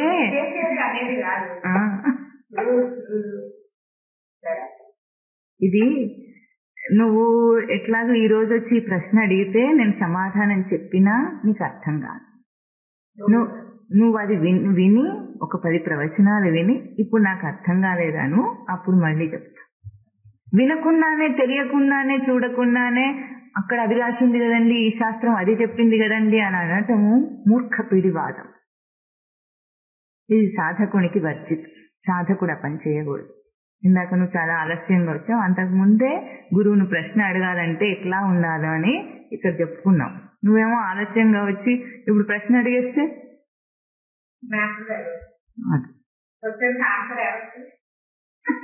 క్వశ్చన్ అడగాలన్నా అర్హత ఉండాలి. కాస్త కూస్తో ప్రయత్నం చేసి విని ఆ తర్వాత వినయంగా అడగాలి. ఇప్పుడు సత్సంగత్వంలో ఏమైంది, నిస్సంగత్వం వచ్చింది తనకి. అంటే ఉండుట అన్న ప్రక్రియలోకి లీనమైపోయాడు. దానివల్ల నిస్సంగత్వమునందు ఏమొస్తుంది, నిర్మోహత్వం. మోహము, నిర్మోహం. మోహం అంటే ముహ వైచిత్య ధాతు, అంటే భ్రాంతి. లోకంలో ప్రసిద్ధార్థం ఏమిటి? మోహం అంటే భ్రాంతి. భ్రాంతి, మోహం అన్న శబ్దానికి ముహ వైచిత్య ధాతువు చేత కూర్చుకున్నట్టు. జీవుడు అనబడేవాడు స్వయం ప్రకాశమాను, సెల్ఫ్ ల్యూమినస్. తనకి తనకు ఒక ప్రకాశం ఉంది. ఆత్మకి ఎట్లా సెల్ఫ్ ల్యూమినస్, జీవుడు కూడా అంతే. కాకపోతే ఆత్మ ప్రకాశం కంటే వేరుగా జీవ ప్రకాశానికి రంగులున్నాయి. స్టేజ్ మీద డాన్స్ చేస్తుంటే ఆ లైట్స్ ఉంటాయి కదా, స్టేజ్ లైట్స్, వాటికి రంగులు వేస్తారు. ఎరుపు రంగు, నీలం రంగు పేపర్స్ వేస్తారు, చూసారా? కాగితం అంటిస్తే అది ఆ దీపం ఎట్లా వెలుగుతుంది? నీలం రంగు దీపంగా, ఎరుపు రంగు దీపంగా, రంగురంగులు వెలుగుతుంది. ఎట్లాగో ఆత్మ ప్రకాశానికే మనము రంగులు వేస్తాం. సత్వరజస్తమో గుణములనే 3 రంగులు వేసుకొని జీవ ప్రకాశం చేస్తాం. ఆ ఆత్మ ప్రకాశమే ఇప్పుడు జీవ ప్రకాశంగా వెలుగుతుంది. ఈ జీవ ప్రకాశంలోనే అన్నిటినీ కూర్చుకుంటాడు భ్రాంతి అంటే, మోహం అంటే. మోహం అంటే ఏమిటి? ఈ జీవ ప్రకాశంలోనే జీవుడిగా తనను తాను ఆపాదన చేసుకుని, ఒక ఆత్మస్వరూపుడైన తను జీవుడిగా ఆపాదన చేసుకుంటాడు. అంటే త్రిగుణాత్మక ప్రవృత్తిని ఆపాదన చేసుకుంటాడు. ఆపాదన చేసుకుని తనకు ఒక దేహాన్ని ఆపాదన చేసుకుంటాడు. ఆపాదన చేసుకుని తనకు ఒక గుర్తింపును ఆపాదన చేసుకుంటాడు. ఇవన్నీ కూర్చుకోవటాలు. అన్ని ఏ ప్రకాశంలో చేస్తున్నాడు? ఆత్మ ప్రకాశానికే రంగులద్దిన జీవ ప్రకాశంలో చేస్తున్నాడు.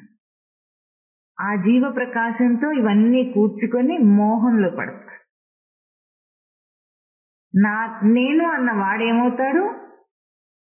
నేను అన్న ఒక అహంకారపు వ్యక్తిత్వాన్ని, ఐడెంటిఫికేషన్ ని కూర్చుకొని ఆ నేను అన్న తప్పుడు అహంకారంకు నావి అన్న మమకారపు అంశాలన్నిటినీ కూర్చుకుంటాడు. ఇప్పుడు ఆత్మస్వరూపుడైన వాడు ఒక దేహంలోకి వస్తాడు.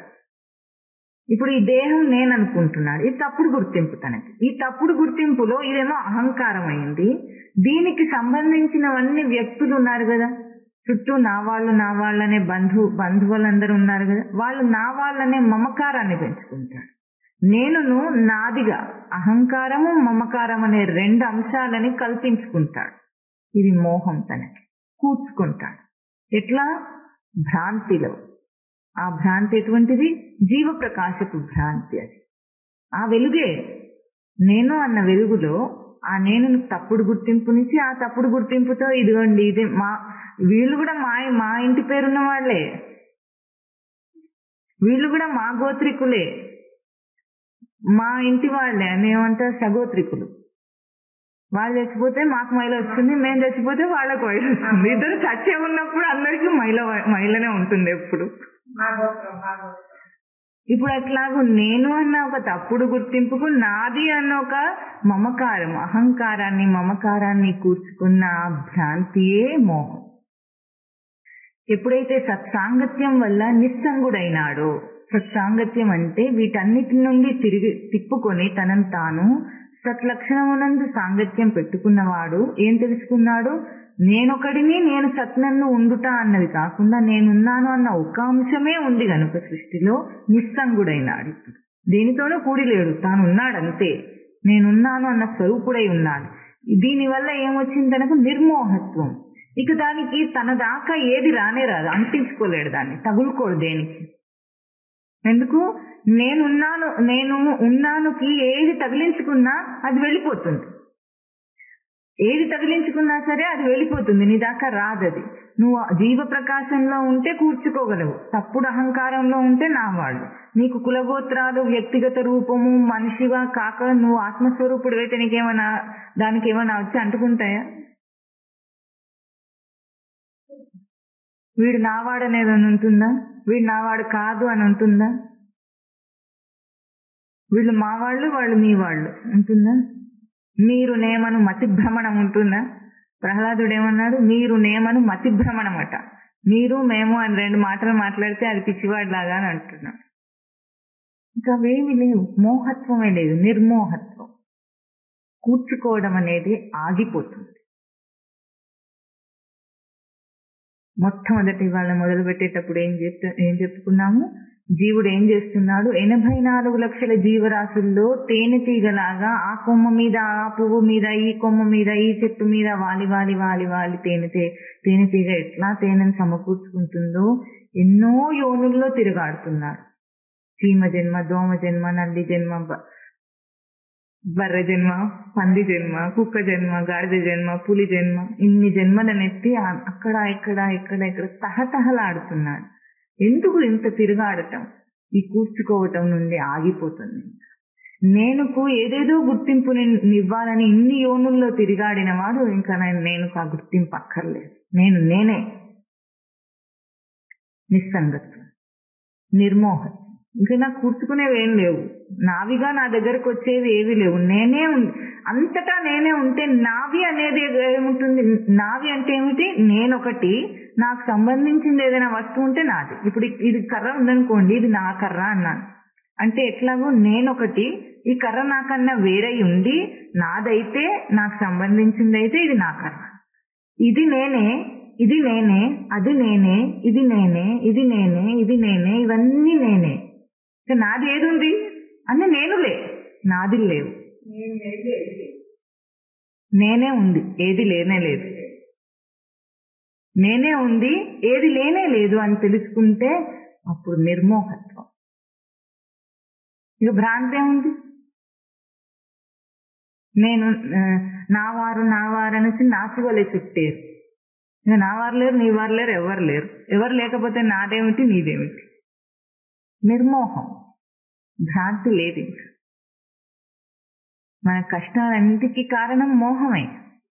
ఏమిటి? ఇది నాది, అది నీది, ఇది నాది, ఇది నీది అన్న ఒక వేరు భావం, వేరుపాటు భావం.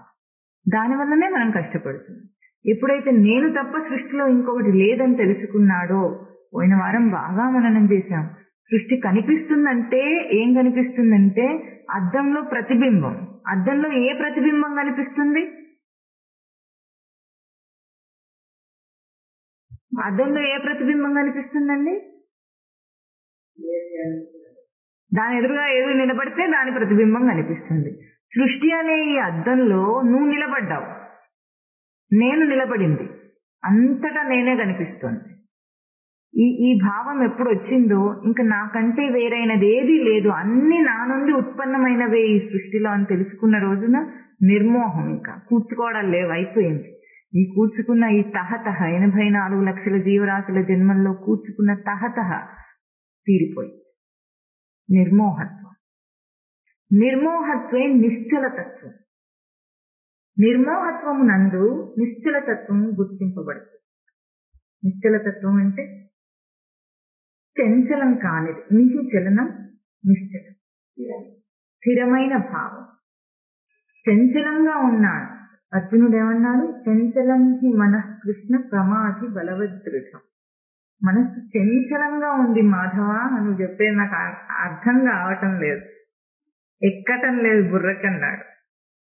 ఎందుకు చంచలంగా ఉంది? ఒక చెరువులో చంచలంగా అలలు ఎందుకు వస్తాయి? రాళ్ళేస్తే వస్తుంది, చంచలం అవుతుంది, తెలుస్తుంది కదా. అవునా?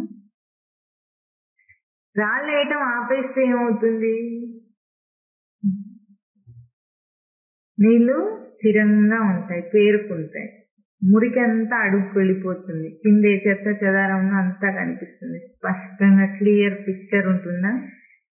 మన చంచలంగా ఉన్నామంటే దాని అర్థం ఏమిటి? రాళ్ళు వేస్తుంటే చంచలం అవుతుందా అర్థం. ఎందుకు వేస్తున్నావు? తెలిసి తెలిసి చేస్తున్న మనిషికి సాంగత్యం వల్ల అన్ని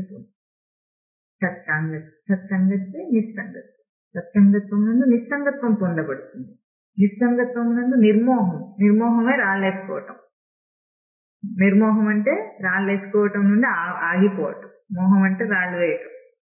ఇప్పుడు అది ఆపేస్తే నిశ్చలమైన స్థిత ప్రజ్ఞ లక్షణం.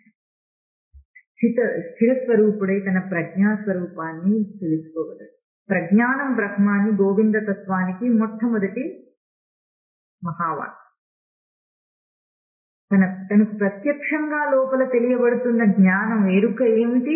అహమహమహమితి అంతఃస్ఫురంతం సదా సదా అంతఃస్ఫురంతం నేనున్నాను నేనున్నానని తెలుస్తూ ఉంది కనుక అది తనకు ప్రత్యక్ష జ్ఞానం, ప్రత్యక్షమైన ఎరుక.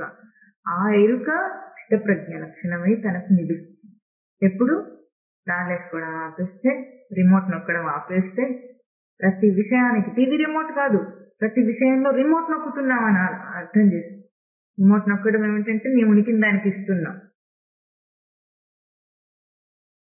రా అని ఆహ్వానిస్తున్నాం. సీరియల్ టీవీలోకి ఎట్లా వస్తాయమ్మా? రా అని ఆహ్వానిస్తున్నామా లేదా? ఎట్లా? మంగళారతి వాడలేదు, డిష్ యాంటీనా పెట్టుకున్నాం మనం, అవునా? డిష్ యాంటీనా ద్వారా ఆ ఫ్రీక్వెన్సీని క్యాచ్ చేసి ఆ ఛానల్ మన టీవీలోకి వస్తే రిమోట్ నొక్కి దాన్ని ఆహ్వానిస్తున్నాం, అవునా? అట్లాగే డిష్ యాంటీనా పెట్టుకొని సంసారాన్ని ఆహ్వానిస్తున్నా నువ్వు ఇప్పుడు ఏం పెడతావు? చిలక పెట్టుకొని సచ్చిదానంద స్వరూపం, సృష్టి అంతా వ్యాపించి ఉన్న స్వరూపం తన కిరణాలను ఇట్లా వెదజల్లుతుంటే వాటన్నిటినీ కూడా నువ్వు గ్రహించడానికి శిఖ కావాలి. మనకి పిలక పెట్టుకుని అందుకు నువ్వు కూడా అట్లా పైన కొప్పు పట్టుకు, అదే పిలక అవుతుంది. అప్పుడు నీకు సచ్చిదానంద స్మృతి వస్తుంది. ఇప్పుడు ఏం చేశాడు?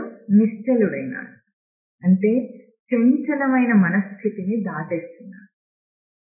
ఇంత చంచలంగా ఉంది మన మనస్థితి. ఒక్క ఒక క్షణం కళ్ళు మూసుకొని ధ్యానం చేద్దామంటే ఏమవుతుందట?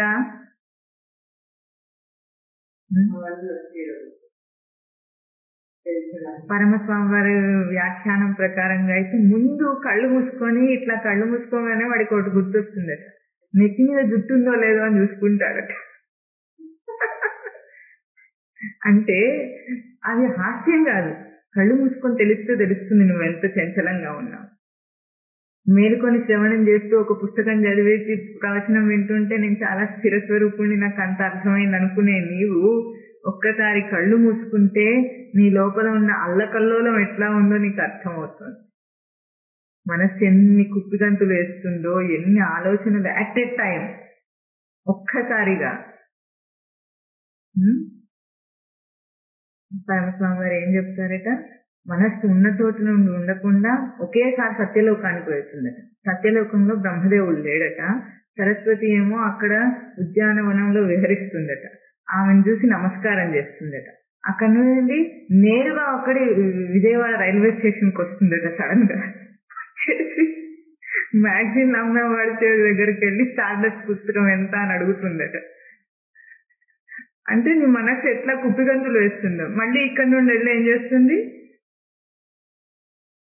యమధర్మరాజు దగ్గరికి వెళ్తుందట. యమలోకంలో వెళ్ళి అక్కడ ఉన్న యమయాతనలన్నీ చూస్తుందట. అమ్మో అని భయపడి మళ్ళీ వచ్చేస్తుందట. మళ్ళీ ట్రైన్ ఎక్కి కూర్చొని ఏం చేస్తుంది, సోడా కొట్టే అబ్బాయిని అడుగుతుందట. అబ్బాయి సోడా కొట్టు అని అడిగి ధర ఎంత అని అడుగుతుందట. వాడు చెప్తే మళ్ళీ ఆ ధరలన్నీ మండించేస్తున్నారు అంటుందట. ఈ మనస్సు ఎట్లా ఇక్కడ నుండి అక్కడికి ఒక జంప్, అక్కడి నుండి ఇక్కడికి ఒక జంప్ తీసుకుంటుందో నీ చంచలమైన స్థితిని కళ్ళు మూసుకొని చూసుకో తెలుస్తుంది.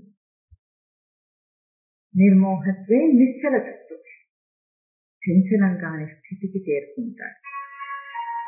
చంచలమైన స్థితి ఎట్లా ఉంది తనకి కళ్ళు మూసుకుంటే తెలుస్తుంది. ఇప్పుడు కళ్ళు మూసుకుంటే ఏం తెలుస్తుందో విచారణ చేద్దాం. ఇంత కళ్ళు మూసుకుంటే మనస్సు ఎక్కడెక్కడికో కుప్పిగంతులు వేస్తుందని మనం అనుకుంటున్నామే, మనస్సుకు అంత శక్తి ఎట్లా ఉంది? ఏ టికెట్ కొనుక్కోదు, ఎవరు పర్మిషన్ తీసుకోదు, ఎక్కడికైనా దూరుతుంది, ఏమైనా చేయగలదు. అది దానికి ఏం అడ్డంకులే లేవు. ఇక్కడికి వెళ్ళొచ్చు వెళ్ళొద్దని ఏం లేదు. ఇప్పుడు నేరుగా మనం వెళ్ళాలంటే వైకుంఠానికి మనకు పాస్పోర్ట్ ఉండదు అక్కడ దాటడానికి గేట్ దగ్గర. కానీ మనసుకు అక్కర్లేదు, నేరుగా వెళ్ళి విష్ణుమూర్తి పక్కన కూర్చోమన్నా కూర్చుంటుంది. అది అంత దీనికి తేజస్సు ఎక్కడి నుండి వచ్చిందో ఆలోచించద్దు. ఎందుకు? ఆ మనస్సుతోనే ప్రతి క్షణము నువ్వు ప్రవర్తన చేస్తున్నావే. మనస్సు యొక్క తేజస్సును అర్థం చేసుకో. మనస్సు ఎట్లా ఎక్కడికంటే అక్కడికి వెళ్ళిపోతుంది, అది వెళ్ళటం లేదు. మనస్సుకి గ్రహింపు అన్న ఒక శక్తి ఉంది. మన జ్ఞానే ధాతు అంటే దానికి గ్రహింపు అన్న తేజస్సు ఉంది కనుక ఆ గ్రహింపులోకి జీవుడు ఏదేది కావాలంటే ఏదేది ఊహించుకుంటే అది తీసుకోగలుగుతున్నాడు. ఊహించుకున్నంత మాత్రం చేతనే అది మేనిఫెస్ట్ అవుతుంది ఈ సృష్టిగా. ఊహించుకున్నంత మాత్రం చేతనే ఈ సృష్టిలో నువ్వేది కావాలంటే అది రూపొందుతుంది. మేనిఫెస్ట్ అవ్వడం అంటే ఆకారం తీసుకోవటం. ఈ సృష్టిలో కనిపిస్తున్నవన్నీ, నువ్వు చూస్తున్నవన్నీ అక్కడున్నవి నువ్వు చూడటం లేదు, నీ మనస్సు నుండి అవి వస్తున్నాయి అని తెలుసు. ఆ మనస్సుకున్న గొప్ప తేజస్సు ఏమిటంటే గ్రహింపు. ఇప్పుడు ఆ గ్రహింపులోకి ఎప్పుడైతే ఈ వీటన్నిటినీ తీసేసావో, నిశ్చల తత్వం అంటే ఏమిటంటే నిర్మోహత్వం, నిశ్చల తత్వం అంటే ఏమిటంటే గ్రహింపులోకి ఇంకా అదేం తీసుకోదు, దాని తేజస్సును చూస్తుంది. వెనక్కి తిరిగి చూస్తే మనస్సుకి ఇది మనస్సు అనుకున్నాం, ఇటువైపు అన్ని ఏమున్నాయి విషయాలు. పంచ జ్ఞానేంద్రియముల చేత పంచ కర్మేంద్రియముల చేత మనిషి విషయాసక్తుడవుతున్నాడు. అసలు సప్తం ఎట్లా వస్తుంది, సంఘం ఎట్లా ఏర్పడుతుందంటే ఇంద్రియముల చేత. కన్ను చూస్తూ ఉంది, ముక్కు వాసన చూస్తూ ఉంది, నోరు రుచి చూస్తూ ఉంది, చర్మము స్పర్శ చూస్తూ ఉంది, చెవి వింటూ ఉంది. ఇవన్నీ జ్ఞానేంద్రియములు.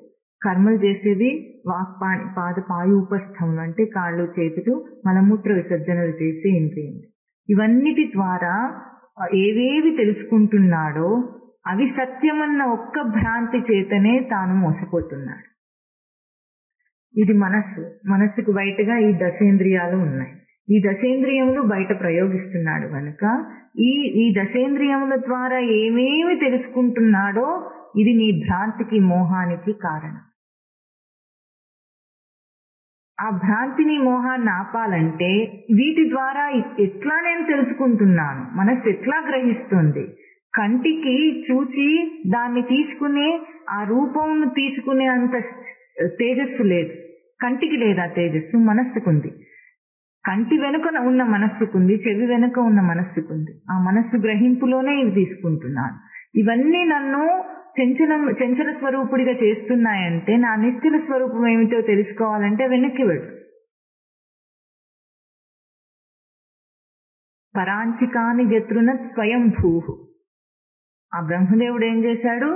ఖాని అంటే ఇంద్రియములు పరాంచి బయట వాటిని చూసేటట్లుగా సృష్టి చేశాడట. అక్కడ ఏం చేస్తాడు? అమృతత్వం ఇచ్చన్ ఆవృత్త చక్షు. అంటే ఎప్పుడైతే అమృతత్వంను కోరిన వాడు ఏం చేస్తాడు? ఆవృత్త చక్షువుని లోపలికి తిప్పుతాడు. బయటికి చూస్తున్న కంటిని లోపలికి తిప్పుతాడట. తిప్పితే ఇప్పుడు నీకేం కనిపిస్తుంది? లోపల ఏముంది? బయట కన్నుంటేనేమో ఈ బొమ్మలన్నీ కనిపిస్తున్నాయి. లోపలికి తిప్పితే ఏం కనిపిస్తుంది? ఏ తేజస్సు చేత ఇది గ్రహిస్తుందో ఆ మనస్సు నీకు కనిపిస్తోంది. లోపల ఏముందమ్మా? మనస్సు ఉంది. మనస్సు చూస్తేనే కన్ను చూడగలదు. మనస్సు చూడకపోతే కన్ను చూడలేదు. మనస్సు వింటేనే చెవి వినగలదు. మనస్సు వినకపోతే చెవి వినలేదు. మనస్సు రుచి చూస్తేనే నాలుక రుచి చూడగలదు, లేకపోతే చూడలేదు. ఇప్పుడు ఎప్పుడైతే ఆ ఇంద్రియాలను ఆ బాహ్యమైన వాటి నుండి లోపలికి తిప్పావో ఇప్పుడు నీకేం కనిపించింది? మనస్సు కనిపించింది. మనస్సు యొక్క శక్తిని తెలుసుకోవాలంటే మనస్సు వెనుకాల ఏముందో చూడాలి. ఈ జ్యోతి ఎక్కడి నుండి వస్తుంది? మనస్సుకి ఏముంది? స్టేజ్ లో లైట్స్ లాగా ఆ రంగులు ఉన్నాయి. దాని లోపల ఏముంది? లైట్ ఉంది. అవునా? వెలుగుంది. ఆ వెలుగుని చూడు. అప్పుడు ఎక్కడ ఏముంది? బుద్ధి అనే వెలుగు. బుద్ధి ఉంది అక్కడ. ఆ బుద్ధి ఏం చేస్తుంది? నీకు విచక్షణనిస్తుంది. ఏది చూడతగింది, ఏది చూడతగనిది అనే ఒక విచక్షణ స్థానం అది. అదేం చేస్తుందంటే బుద్ధికి ఈ విచక్షణ ఎట్లా వచ్చింది, విచక్షణ చేసే తెలివి ఎట్లా వచ్చిందంటే లోపల నుండి వస్తున్న తేజస్సును అది నిలుపుకుంది. నిలుపుకున్న ఆ తేజస్సులో మంచి చెడు అర్థమవుతుంది. బుద్ధి ఉందా అని అడుగుతాం. ఏదైనా చెడ్డగా పనిచేస్తే ఏమంటాం మనం? బుద్ధి ఉందా లేదా అంటే మంచి చెడు విచక్షణ చేయగలుగుతున్నావా లేదా అని మన ప్రశ్న అక్కడ. అంటే దానికి ఆ తేజస్సు ఎట్లా వచ్చింది? మనస్సు నుండి వెనక్కి వెళ్తే బుద్ధి ఉంది. బుద్ధికి ఆ తేజస్సు ఎట్లా వచ్చింది? నేను అన్న అంతఃస్ఫురణ ఉంది, అహంకారం. ఆ నేను అన్న వెలుగులో ఆ బుద్ధి ఆ తేజస్సును నిలుపుకొని మనస్సుకు గ్రహింపునిస్తే గ్రహింపు ద్వారా మనస్సు ఈ పంచ జ్ఞానేంద్రియములు కర్మేంద్రియముల ద్వారా బయట వాటినన్నిటినీ తెలుసుకొని అంత చంచలం అవుతుంది. ఇప్పుడు లోపల ఉన్న తేజస్సుకి ఈ చంచలత్వానికి ఏమైనా సంబంధం ఉందా? లేదు. ఈ మధ్యలో వస్తున్న ఛానల్లో ఎక్కడో అక్కడ ఇదంతా కరప్ట్ అయింది, దుష్టమైంది. ఇప్పుడు నువ్వు వెనక్కి తిరిగితే కశ్చిత్ ధీర, ఒక ధీరుడు ఎవడో ఒకడు చేస్తాడు ఆ పని. ఏమిటి? లోకమంతా మనం కూర్చుకుంటున్నాం అని చెప్పబడేదంతా ఈ పంచ జ్ఞానేంద్రియముల సెన్సెస్ ద్వారా మనం చేస్తున్న ఒక మోసపు గ్రహింపు, మనం తీసుకుంటున్న మోసపు గ్రహింపు. దీని నుండి విసిగి వేసారి ఒక్కసారి ఎప్పుడో ఒకసారి ఇప్పుడే నువ్వు లోపలికి తిరుగు, నీకు కనిపిస్తుందంట. ఏ దేవుడు ఏం చేయలేదని తెలుస్తుంది. ఏ దేవుడు ఏది ఇవ్వలేదని తెలుస్తుంది. ఏ దేవుడు ఇస్తున్నాడు? ఆ దేవుడి వెలుగు ఏమిటి? ఆత్మ వెలుగు.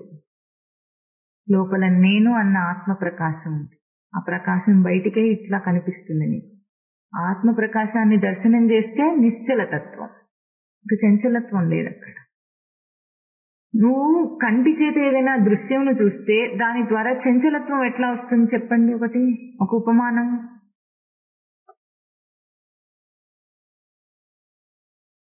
బాగుంది, బాగాలేదు వస్తుందా? ఒక వస్తువును చూడగానే ఏమనిపిస్తుంది? మంచి దానికి ఉందా, నీకుందా? నేను బాగాలేనన్న వస్తువు ఏదైనా ఉందా? పాపం బోర్డు వేసుకొని నేను బాగాలేను అని ఉందా? ఎవరంటున్నారు మంచిగా ఉందని? ఒక షాప్కి వెళ్ళావు, నువ్వు ఒక చీర కొనుక్కున్నావు. నీ పక్కకి ఇంకో ఆవిడ ఉంది, ఇంకో చీర కొనుక్కుంది. నువ్వు కొనుక్కున్న చీర బాగా లేదన్నది, నీకేమో నువ్వు బాగుందన్నావు. చీరకు బాగుండుట బాగా లేకుండుట ఉందా? ఆమెకు నీకు ఉందా? అనుకునే భావనలోనే ఉంది. చీరకు లేదు కదా, చీరకు లేదు, నీకుందని గుర్తించు ముందు. అనుకునే భావన నీది గాని దానిది కాదు. అంటే కంటితో చూసే ప్రతి దాని మీద జడ్జింగ్. నువ్వు ఒక తీర్మానం చేస్తున్నావు, అది బాగుంది బాగాలేదు, నాకు కావాలి వద్దు, అది పొడుగు పొట్టి తెలుపు నలుపు, ఇన్ని ద్వంద్వ భావాలు కలిగించటం వల్ల నువ్వు చంచలమవుతున్నావు. నీ మనస్సు చంచలమయ్యేది కారణం అది. ఎప్పుడైతే ఆ దృశ్యమే కాదు అబద్ధం అని తెలుసుకున్నావో, దృశ్యములకు ఉన్న తేజస్సు ఏమిటి, నా మనస్సు యొక్క గ్రహింపు అని తెలుసుకున్నావో, ఆ గ్రహింపు ఏమిటి, నేను అన్న ఆత్మగ్రహింపే గాని దానికి బయటి గ్రహింపు లేదని తెలుసుకున్నావో, నిస్సంగత్వం, నిర్మోహత్వం, నిశ్చలతత్వం. తత్వం అంటే అదే. ఏమిటి, లోపల ఎక్కడో ఉంది, ఎక్కడో దేవుడు ఉన్నాడు, ఏదో ఏదో అని ఎక్కడెక్కడో వెతుకుతున్నా అదే నీ లోపల కనిపిస్తుంది. ఇప్పుడు ఆత్మదేవుడు నీకు అర్థమయ్యే భాషలో ఏమిటి, ఆత్మదేవుడు. ఇప్పుడు నిశ్చలం. ఆత్మదేవుడికి బాగుంది బాగాలేదు లాంటివి ఉండవు, నాకు కావాలి వద్దని ఉండవు, పొడుగు పొట్టి ఉండదు, కులం గోత్రం ఉండదు, నలుపు తెలుపు ఉండదు, ఈర్ష్య ద్వేషం ఉండదు, జయం అపజయం ఉండదు. నువ్వు లోకంలో చూసే నీ చంచల స్వభావానికి కావలసిన ద్వంద్వాలు ఏవేవి ఉన్నాయో అవేవి ఉండవు. దాని నిశ్చలత. నిశ్చలతత్వే జీవన్ముక్తి. నిశ్చలతత్వం నందు జీవన్ముక్తిని దర్శిస్తాడట. ఇప్పుడు నిశ్చలతత్వం దాకా మననం చేసిన మనము దర్శిస్తాడు అని దేన్ని చూపించారు అంటే ఏమిటో తెలుసుకోవాలి. జీవన్ముక్తి అంటే జీవభావం నుండి ముక్తి, జీవభావం నుండి విడుదల. ముక్తి అంటే మోక్షనే ధాతు, విడుదల పొందటం ముక్తి. దేని నుండి ముక్తి పొందమంటున్నారు? ఇప్పుడు జీవన్ముక్తి కావాలట మనందరికి. అయితే అంటే దాని అర్థం ఏమిటంటే జీవబద్ధుడివై ఉన్నావు ఇప్పుడు నువ్వు. జీవభావంలో బంధంలో ఉన్నావు. మనందరికీ ఎవరికి కూడా లోకంలో ఉన్న వాళ్ళకి వాళ్ళు ఒక జైల్లో ఉన్నారని తెలుస్తుందా? తెలియదు. స్వేచ్ఛగా ఉన్నాడు అనుకుంటున్నాడు. ఎందుకు అనుకుంటున్నాడు? వాడికి బంధం ఉందని వాడికి ఎందుకు అర్థం కావటం లేదు?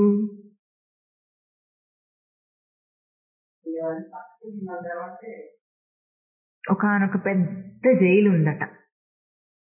ఆ జైల్లో చాలా విడివిడిగా చిన్న చిన్న జైల్స్ ఉంటాయి, సెల్స్ ఉంటాయి కదా, అందులో అందరూ ఉన్నారు. అందులో జైల్లో ఉండి ఉండి ఉండి కొన్నాళ్ళకి ఏమైంది, జైల్లో ఉన్న వాళ్లే బంధువుల్లాగా తయారయ్యారు. ఒకడేమో బాబాయ్ అంటున్నాడు, ఒకడు మామ అంటున్నాడు, ఒకడు అన్న అంటున్నాడు, ఒకడు తమ్ముడు అంటున్నాడు. అట్లా పిలుచుకొని ఏమైంది, బంధుత్వం ఏర్పడింది.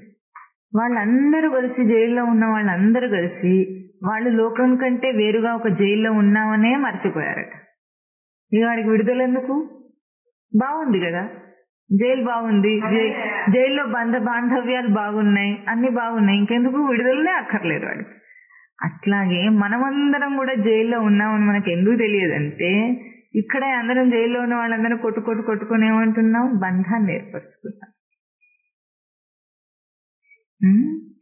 5 జ్ఞానేంద్రియముల చేత బంధంలో పడుతున్నాడు. ఎట్లా బంధంలో పడుతున్నాడు? వీడికి ఎందుకు ఇంత బాగుంది, చూస్తూ ఉంటే ఎన్ని రంగులు కనిపిస్తున్నాయి, ఎన్ని మొహాలు కనిపిస్తున్నాయి, ఎన్ని రూపాలు కనిపిస్తున్నాయి, ఎంటర్టైన్ అవుతున్నాడు. ఇందులో ఎంటర్టైన్ అవ్వడం అంటే తెలుస్తుందా? మనోరంజకంగా ఉంది వాడికి ఇదంతా. దీంట్లో కష్టాలు వస్తున్నా సరే బాగానే ఉంది. జైల్లో ఉన్నవాడిని రాళ్ళు కొట్టిస్తుంటే చేయనప్పుడు రావు, దీంట్లో బొద్దింకలు వస్తే దుఃఖం రాదు, వస్తాయి. అయినా సరే బాగానే ఉంది. అలవాటైపోయిన ప్రాణానికి ఎట్లా ఉంది మనకు? ఈ బంధం, సంసార బంధం అనే తెలియటం లేదు. జీవభావపు బంధం అనే తెలియటం లేదు. అంత బాగుంది వీడికి జీవభావం. జీవుడిగా తనను తాను ఆపాదన చేసుకున్నాడు. వినాయక చవితి రోజు చంద్రుణ్ణి చూస్తే ఏమవుతుంది? నీలాప నిందలు వస్తాయి అంటారు. నీలాప నిందలంటే తాను చేయకపోయినా ఆ తప్పు తన మీద రుద్దబడుతుంది. అదే కదా నీలాప నింద అంటే. అట్లాగే బ్రహ్మస్వరూపుడైన తనకి జీవుడిగా నీలాప నింద వచ్చింది. జీవుడు కాని తనను జీవుడు అంటున్నారు ఇప్పుడు. బుద్ధి లేదు, నీలాపనింద బాపుకోవాలా వద్దా? కృష్ణుడు ఏం చేశాడు? నీలాపనింద వస్తే కష్టపడి వెళ్ళి యుద్ధం చేసి జాంబవంతుడితో అపనింద తీసేసుకున్నాడా లేదు? మనం కూడా అట్లాగే జీవుడని ఒక నీలాపనిందను మోస్తున్నాం. మనం జీవులం కాదు. మనం ఎవరు? బ్రహ్మస్వరూపులం, ఆత్మస్వరూపులం, ఉనికి స్వరూపులం, సత్స్వరూపులం. సత్స్వరూపం కంటే రెండవ అంశమే సృష్టిలో లేదు. అంతా కల్పింపబడిందే. తన మనస్సు చేతనే కల్పింపబడింది. తన మనస్సే తన మీద నీలాపనింద వేస్తోంది, జీవుణ్ణి తయారు చేసింది. ఇప్పుడు దాన్ని తీసేసుకోవాలా వద్దా? వినాయక చవితి వ్రతకల్పం చదివి అక్షతలు నెత్తి మీద చల్లుకుంటే నీలాపనిందలు పోతాయి, అవునా? ఇప్పుడు మనం ఏం చదవాలి? ఏ వ్రతకల్పం చదవాలి? ఏం చేయకుండానే పోతుందా? ఏం చేయాలి? సాధన వ్రతం చేయాలి. సాధన వ్రతమే ఉత్తమోత్తమ వ్రతం. సాధనలో అనుష్ఠాన, ఆచరణ, విచారణ అనేది ఉత్తమోత్తమైన వ్రతం. అదే పూజ, అదే యజ్ఞం, అదే దానం, అదే అంత, అదే భక్తి, అదే భజన, అన్నీ అదే. ఏమిటి? జీవుడిగా నన్ను చేసిన ఈ అపనింద నేను తీసేసుకుంటా. ఇది నింద తనకి, తను జీవుడు కాదు. ఎట్లా కాదు? ఏ మనస్సును వెనక్కి తిప్పితే బుద్ధి కనిపించిందో, చిత్తం కనిపించిందో, అహంకారం కనిపించిందో దాని వెనుక ఉన్నది ఆత్మ తేజస్సు, సత్ తేజస్సు, ఉనికి తేజస్సు. ఆ ఉనికి స్వరూపమే నేను. అక్కడ రెండో అంశం ఇంకొకటి లేదు, చర్చనీయ అంశమే లేదు. మనం చర్చించుకుంటున్న ఈ అంశాలన్నీ ఊహాకల్పితం. స్వప్నంలో ఎట్లా కల్పించుకున్నాడో జాగృతిలో అట్లాగే కల్పించుకున్నాడు. స్వప్నంలో ఎట్లా మెలకు వస్తే పోయిందో జాగృతిలో మెలకు వస్తే పోతుంది. పోయిన వారం ఏమనుకున్నాము? స్వప్నం అయితే పోతుంది, కానీ జాగృతి స్వప్నం ఇంకా పోవటం లేదంటే దాని అర్థం ఏమిటి? ఇంకా నువ్వు మేలుకోలేదు, జాగ్రత్త అవస్థలో మేలుకోలేదు. ఆ మేలుకునే సాధన చేయి. సత్సంగత్వం, నిస్సంగత్వం, నిర్మోహత్వం, నిశ్చలతత్వం, జీవన్ముక్తి. ఈ జీవభావపు ఆపాదన ఇక చాలు. మోస్తున్నాడు, భారంగా మోస్తున్నాడు. కుక్క యోనిలో నువ్వు కుక్కవంటే కష్టపడి నిష్ఠూరపడైనా సరే కుక్కగానే బ్రతికి దాంట్లోంచి బయటకు వచ్చేసాడు. చీమగా మారి పాపం అన్ని పదార్థాల మీద పాకుతుంటే మనం ఎంత తిట్టుకుంటాం చీమని. చీచి అందులు పెస్తున్నామా? బొద్దింకొస్తే ఈగ వాళ్తే ఏం చేస్తున్నాం? అంటున్నావా? దులిపేస్తున్నావా? పాపం ఎన్ని కష్టాలు పడుతుంది ఆ జీవి అక్కడ ఉండి. అదేదో దాని తిండి వెతుక్కుందామని వస్తే మనమేమో ఈశ్వరంపుతో దాన్ని చిచి అంటున్నాం, అవునా? ఈ భారాన్ని మోస్తున్నాడు జీవుడు ఎన్ని యోనులలో. కోడిగా జన్మనెత్తితే ఎవడో ఒకడు బాగా మేపి కోసుకొని తినేస్తున్నాడు. అన్నాళ్ళు ఏం చేస్తాడు? దాన్ని మేపుతున్నాడు. దేనికోసం? అట్లాగే మనం కూడా సంసారాన్ని మేపి ఏం చేయాలి? దాన్ని తగలబెట్టాలి సంసారాన్ని. అదైతే జీవన్ముక్తి తనకి. జీవభావపు ఈ భారం ఎన్నాళ్ళు మోస్తాడు? ఇంకా విసుగు రాలేదు?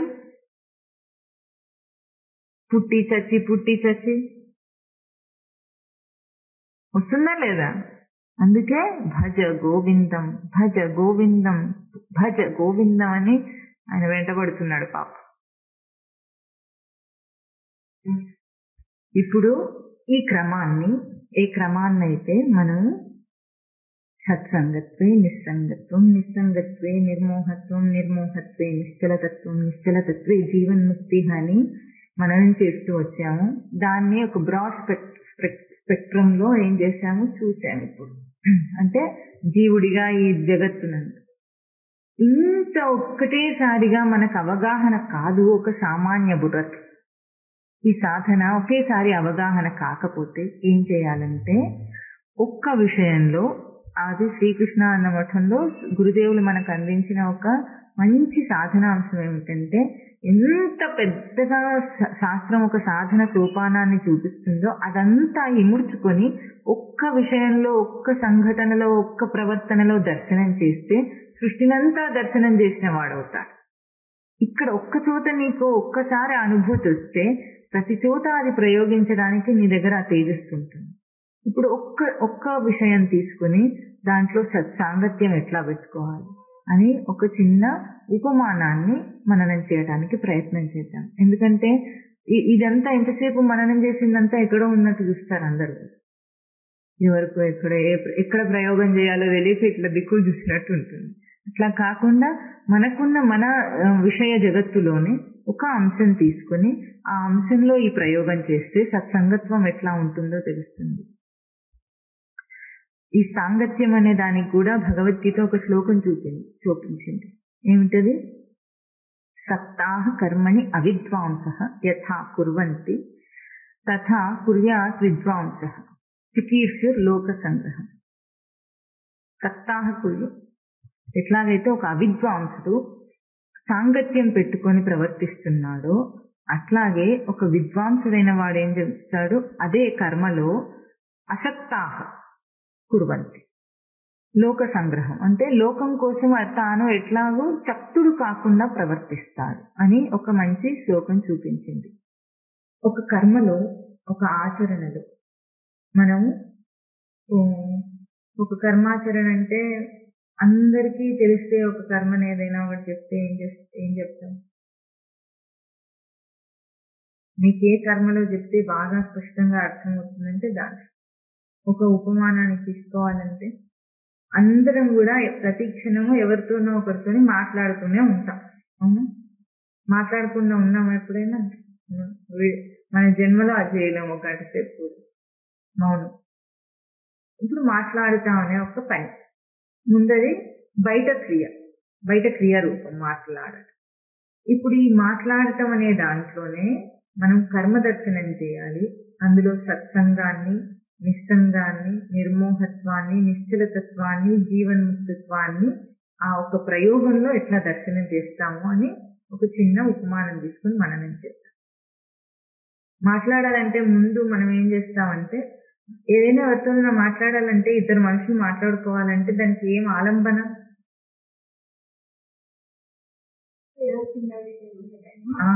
చిన్న విషయం ఉండాలి, దాని మీద మాట్లాడుకోవాలి.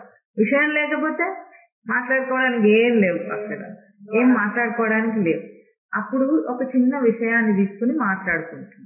అంటే ఆ విషయం అనేది ఆ క్రియకు చివరి కొన అది.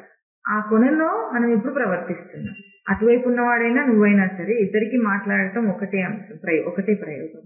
ఇప్పుడు ఆ విషయంను మనం ఏం చేసాము, ముందు విషయం గురించి మాట్లాడాలంటే ముందు మనం ఏం చేయాలి? విషయాన్ని ఎవరో ఒకరు బయటికి చెప్పాలంటే దాన్ని ప్రస్తావన చేయాలి. అది ప్రస్తావన చేస్తే అప్పుడు మాటలన్నీ సాగుతుంటాయి. ఒక నలుగురు కూర్చున్నారు అనుకుందాం, నలుగురు కూర్చొని ముచ్చట పెట్టడానికి ఏం కావాలి? ఎవడో ఒకటి ఏదో గిల్లి ఒక ప్రస్తావన చేస్తాడు, ఇక దాని మీద వాగుతూనే ఉంటాడు. అంతేనా? అంటే మాట్లాడాలంటే ముందు ఒక అంశాన్ని, విషయాన్ని తీసుకోవాలి. ఇప్పుడు విషయం ఏం చేయాలంటే విషయంతో సక్తుడు కావాలి. విషయాన్ని కన్సిడరేషన్ లోకి తీసుకోవాలి, పరిగణలోకి తీసుకోవాలంటే దాంతో సక్తుడు కావాలి. ఆసక్తి పెట్టుకుంటేనే కదా విషయం వస్తుంది, లేకపోతే ఎందుకుంటుంది? పట్టించుకోకపోతే లేదు. ఆసక్తి పెట్టుకుంటే విషయం వచ్చింది అంటే దానికి ఒక ఆసక్తినివ్వాలి. ఆసక్తినివ్వటం అంటే తన గుర్తింపునివ్వాలి. ఇస్తే తన గుర్తింపులోకి దాన్ని తీసుకుంటే ఇప్పుడు దాన్ని మాట్లాడుకోవడానికి ఒక విషయం వచ్చిందనమాట, మనకి తయారైందో. ఇప్పుడు దీని యందు మనం ఆసక్తిని ఇస్తున్నాం. ఆసక్తిని ఇస్తేనే డిస్కషన్, ముచ్చట. అవునా? ఇప్పుడు దీన్ని ఏం చేయమంటున్నారు? సత్సంగం చేయమంటున్నారు. ఇప్పుడు అదేమిటి? విషయ సంగం. ఇక్కడ భగవద్గీత శ్లోకం ప్రకారం ఏం చేస్తున్నారంటే, ఒక విద్వాంసుడు అవిద్వాంసుడు అనే రెండు పదాలు వాడింది అక్కడ భగవద్గీత శ్లోకం. అంటే సాంగత్యం పెట్టుకోవడానికి, సక్తమై ఉండటానికి రెండు పదాలు వాడింది. విద్వాంసుడు అంటే విద్వత్తు కలవాడు విద్వాంసుడు. విద్వత్ అంటే తనకి విధ లక్షణం, అంటే సచ్చిదానంద స్వరూపమే విద్వత్. సచ్చైతన్య ప్రకాశ నివాస విచారణ జ్ఞాన సమృద్ధి అనే లక్షణములనే విద్వత్.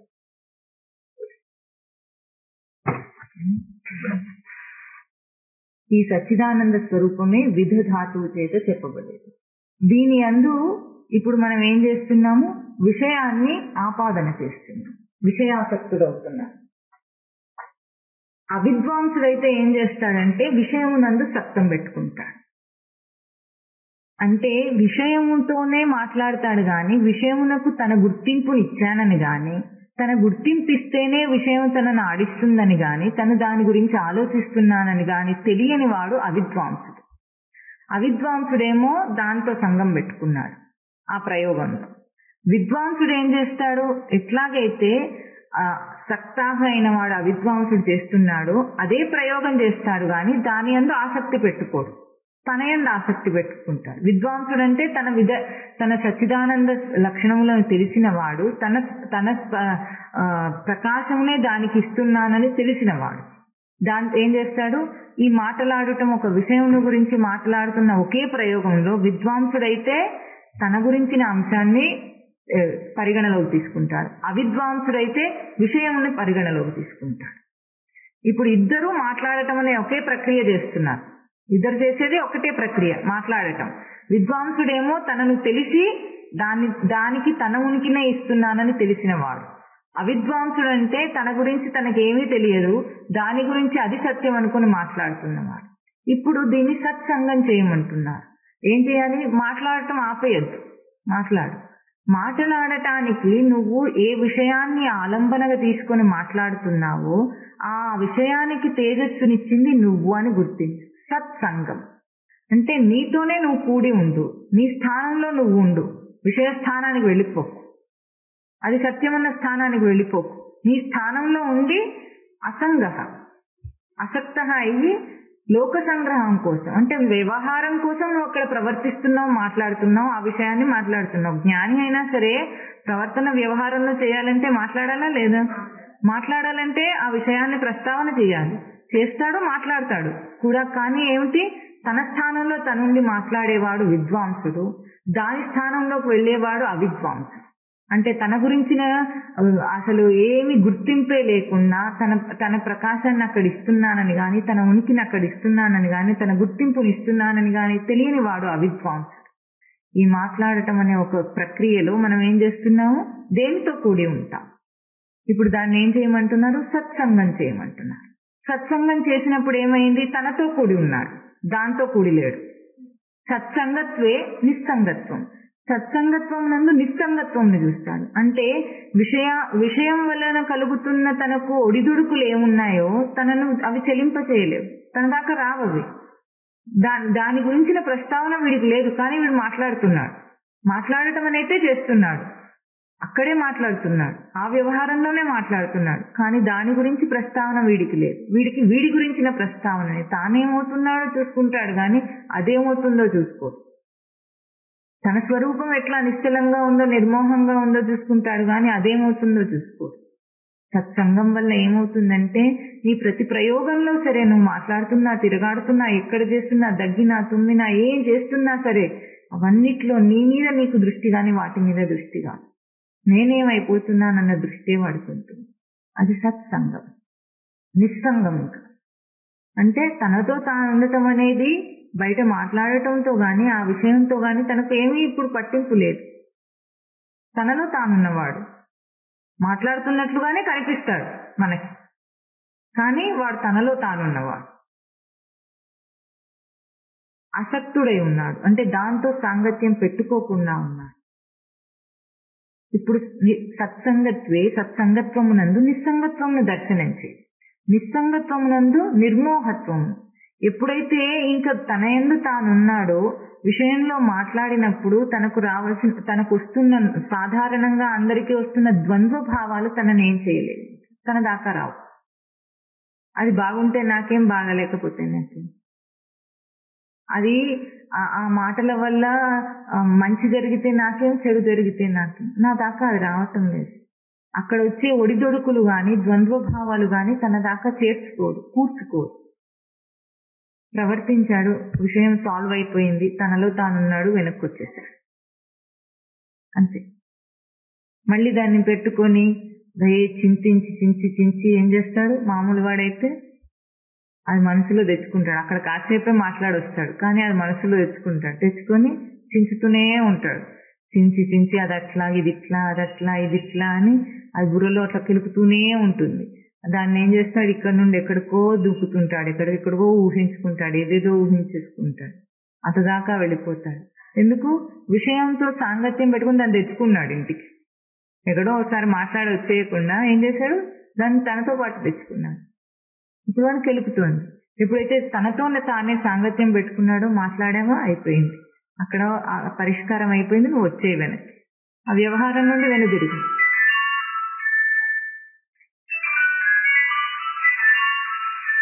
ఎన్ని ఫోన్లమ్మా? ఇప్పుడు మనిషి ఏం చేస్తాడు? ఉన్నవాడు ఉండకుండా ఒక ఫోన్ పెట్టుకుంటాడు, ఎవడో ఒకడికి వెలుగుతుంటాడు ఇట్లా. అప్పుడు దృష్టి వెళ్ళిపోయింది కదా. తపస్సు అంటే అట్లాగా ఉండాలి. శ్రవణం అంటే తపస్సు.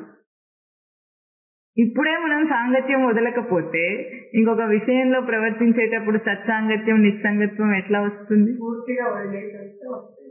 వదిలేసి రమ్మనే చెప్పేది. వదిలేసి వస్తేనే వదిలేసే రావాలి. వచ్చే ఒక 2 గంటలైనా కనీసము బయట వ్యవహారాన్ని వదిలేయకపోతే చెప్పేది ఎట్లా అర్థమవుతుంది? కాదు, వదిలేసి రావాలి. వదిలేసి ఆ బుర్రలోంచి ఆ చెత్త అంతా దులుపుకొని కాస్త అక్కడ కాళ్ళు కడుక్కుంటారు చూడు, అప్పుడు బుర్ర కూడా కాస్త కడుక్కుని రావాలి. అప్పుడు చెప్పేది ఏదైనా అంటుంది. లేకపోతే ఇట్లాగే ఫోన్ వస్తే దృష్టి పోతుంది, అయిపోయింది. ఇప్పుడు ఆ మాట్లాడుతున్న వ్యవహారం నందు ఏం చేశాడు? సత్సాంగత్యం పెట్టుకున్నందువల్ల నిస్సంగుడైనాడు. దానికి ఒడిదుడుకులు కానీ తన దాకా లేదు, సాంగత్యం లేదు, దాన్ని తగులుకోలేదు. వచ్చేసాడు, అయిపోయింది, పని అయిపోయింది, అయిపోయింది. నిస్సంగత్వే నిర్మోహత్వం. నిస్సంగత్వం నందు ఒక దర్శనం చేస్తున్నాడు. ఇన్నాళ్ళు ఏ దుష్టపు ప్రయోగం మాట్లాడుతదో చేశాడో, ఎన్ని విషయాలలో మాట్లాడి తాను ఎంత చెడిపోయాడో, తన బుర్రను ఎంత చెరుచుకున్నాడో, ఇప్పుడు ఆ కూర్చుకోవటం, ఆ మోహము, ఆ భ్రాంతి తనకు లేదు. సాధకుడు చేసే మలుపు ఇదే. ఇదివరకు మాట్లాడుంటాడు, ఇదివరకు కూడా వ్యవహారం చేసి ఉంటాడు, ఇప్పుడు కూడా చేస్తున్నాడు. చేస్తున్న వాడు ఎట్లా ఉన్నాడు? నిస్సంగుడై చేస్తున్నాడు, ఆసక్తి లేకుండా విద్వాంసుడై చేస్తున్నాడు. విద్వాంసుడు అంటే తన సచ్చిదానంద లక్షణములను గుర్తెరిగి వాటి నిలుపుకొని చేస్తున్నవాడైనాడు. నిస్సంగత్వం, నిర్మోహత్వం. ఇంకా తనకి బయట నుండి వచ్చి ఏవి తన బుర్రలో ఉండవు, పోయింది. వదిలేస్తే పోతాయని. ఎంతసేపు ఉంటాయి? ఏవైనా కంటి ముందు దృశ్యం ఎంతసేపు ఉంటుంది? కంటితో దాన్ని పట్టుకున్నంతసేపు ఉంటుంది. నువ్వు పట్టుకున్నంతసేపే విషయాలు ఉంటాయి. నువ్వు విడిచేస్తే, నన్ను నేను పట్టుకుంటే దాన్ని పట్టుకోలేను. చెయ్యి ఒకటే, అటైనా పట్టుకుంటుంది, ఇటైనా పట్టుకుంటుంది. విషయాన్ని పట్టుకుంటే నీవు ఉండవు, నిన్ను నువ్వు పట్టుకోలేవు. నిన్ను నువ్వు పట్టుకుంటే విషయం ఉండదు. అంతే. ప్రవర్తించేటప్పుడు దేన్ని పట్టుకుంటావో పట్టుకో. మాట్లాడుతున్నప్పుడు నిన్ను పట్టుకొని మాట్లాడతావా, విషయాన్ని పట్టుకొని మాట్లాడతావా? ఏది పట్టుకొని మాట్లాడతావో నిశ్చయం చేసుకుని మాట్లాడు. ఏది పట్టుకొని కొట్లాడతావో నిశ్చయం చేసుకొని కొట్లాడు. ఎవరితోనైనా ఏం చేస్తావో అది చెయ్యి, కానీ దేన్ని పట్టుకుంటావు? నీకున్నది ఒకటే గ్రహింపు, అంటే పట్టు. చెయ్యి ఎట్లాగైతే ఒకే దాన్ని పట్టుకోగలదో, నీ మనసు ఒకే దాన్ని గ్రహించగలదు. నువ్వు దాన్ని సత్యం అంటే బయట విషయమే సత్యమై గ్రహింపులో ఉంటుంది. అది అసత్యము, అనిత్యము అని తెలుసుకుంటే నీ స్వరూపమే మనస్సు గ్రహింపులో ఉంటుంది. మాట్లాడు, తిరుగు, రా, పో, ఎన్నన్నా చెయ్యి, కానీ నీ గ్రహింపులో నువ్వు పట్టుకున్న పట్టేమిటో చూడు. దేని పట్టుకుని ఉన్నావు? విద్వాంసుడివైతే స్వరూపాన్ని పట్టుకుంటాం, అవిద్వాంసుడైతే విషయాన్ని పట్టుకుంటాడు. అంటే విద్వత్ కలవాడు, సచ్చిదానంద స్వరూపమును ఎరిగి గుర్తింపులో నిలుపుకున్నవాడు దాన్ని పట్టుకుంటాడు. నిర్మోహత్వం. నిర్మోహత్వే నిశ్చల తత్వం. ఇప్పుడు అన్ని కూర్చుకోవడం, రాళ్ళు వేసుకోవడం తన మీద తాను నిశ్చలంగా ఉన్నాడు, స్థితప్రజ్ఞుడైనాడు. స్థితప్రజ్ఞుడంటే తన ప్రజ్ఞ తనకు స్థిరంగా తెలియబడుతుంది, గుర్తింపబడుతుంది. తన ప్రత్యక్ష జ్ఞానం తనకు తెలుస్తోంది. దేని యందు తను ఎరుక నిలిపి ప్రవర్తించగలడో తనకు తెలుస్తోంది. నిశ్చలతత్వం. నిశ్చలతత్వే జీవన్ముక్తి. జీవన్ముక్తి అంటే ఇంకేదో కాదు, జీవభావం అంటేనే ఈ కూర్పుల వల్ల తనకు కలిగిన ఆభాస, అపనింద, బయట పంచ జ్ఞానేంద్రియముల ద్వారా తాను కూర్చుకుంటున్న ఏ ఏ విషయాలు వాటి ద్వంద్వభావములు ఉన్నాయో అవన్నీ జీవుడికి ఆపాదన చేయబడి నీలాపనిందలై తనకు జీవుడిగా ఒక ప్రతిష్టనిచ్చింది. ఇది జీవత్వం తనకి. ఆ జీవభావం నుండి ముక్తుడవుతాడు. ఎప్పుడు వాటితో సాంగత్యం లేదు, నా గ్రహింపులో అవి లేవు, అవన్నీ అబద్ధం, వ్యవహారం అబద్ధం, జగత్తు అబద్ధం, సృష్టిలో చేసుకున్న ఈ కల్పిత పదార్థాలన్నీ కూడా అబద్ధం, నా ఊహా కల్పితాలు. ఊహా కల్పితం అంటే దాని అర్థం ఏమిటి? ఊహ అంటే ఊహ ఎక్కడుంటుంది?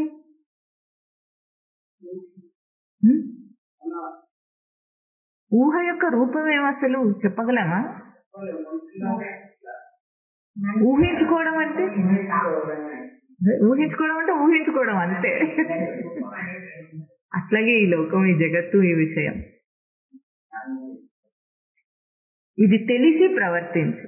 ఎంత బాగా నటిస్తావో నటించు, కానీ ఊహ అని తెలిసి, అసత్యం అని తెలిసి, నీ సాంగత్యం నీతోనే అని తెలిసి ఉంటే జీవన్ముక్తుడు వాడు. జీవన్ముక్త జీవితం గడపకుండా విదేహ కైవల్యం రాదు అని శాస్త్రం చెప్తుంది. అంటే ఈ జీవితంలో ఈ దేహధారిగా ఉండి ఈ ఇంద్రియముల ఉండి ప్రవర్తిస్తూనే ఈ ఇంద్రియ గ్రహింపులన్నీ కూడా ఇంద్రియముల ద్వారా తాను ఏవేవి గ్రహించి సత్యం అనుకుని భ్రాంతిలో పడుతున్నాడో అదే ప్రయోగ స్థానంలో ఇన్నాళ్లు సత్యం అనుకుని భ్రాంతిలో పడ్డవన్నీ అసత్యం అనుకుని మళ్ళొక్కసారి ప్రయోగించి ఇప్పుడు అసత్యం అని తెలుసుకొని నేనే వీటిని కల్పించుకున్నానని తెలుసుకుని వాటి నుండి ఉపసంహారం చేసుకో.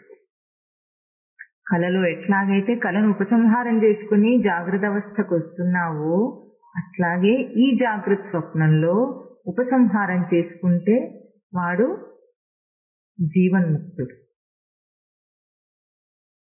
ఉపసంహారం అంటేనే మనకేమర్థమైంది? వెనక్కి తీసుకోవటం. నువ్వే వీటినన్నిటినీ బయటికి నీ ఊహాకల్పనగా ఇచ్చి వీటినన్నిటినీ జీవింపజేస్తున్నా. ఏ దేవుడు ఇవ్వలేదు, ఏ సృష్టిలో ఏ బ్రహ్మదేవుడు చేయలేదు. నువ్వు వద్దంటే పోతుంది.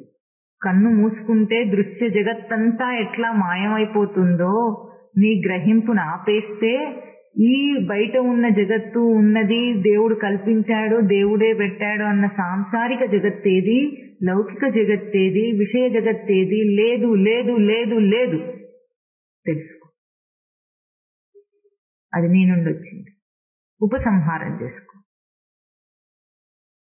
ఎప్పుడు మనం ఇది గుర్తిస్తామో అది మన చేతిలో పని.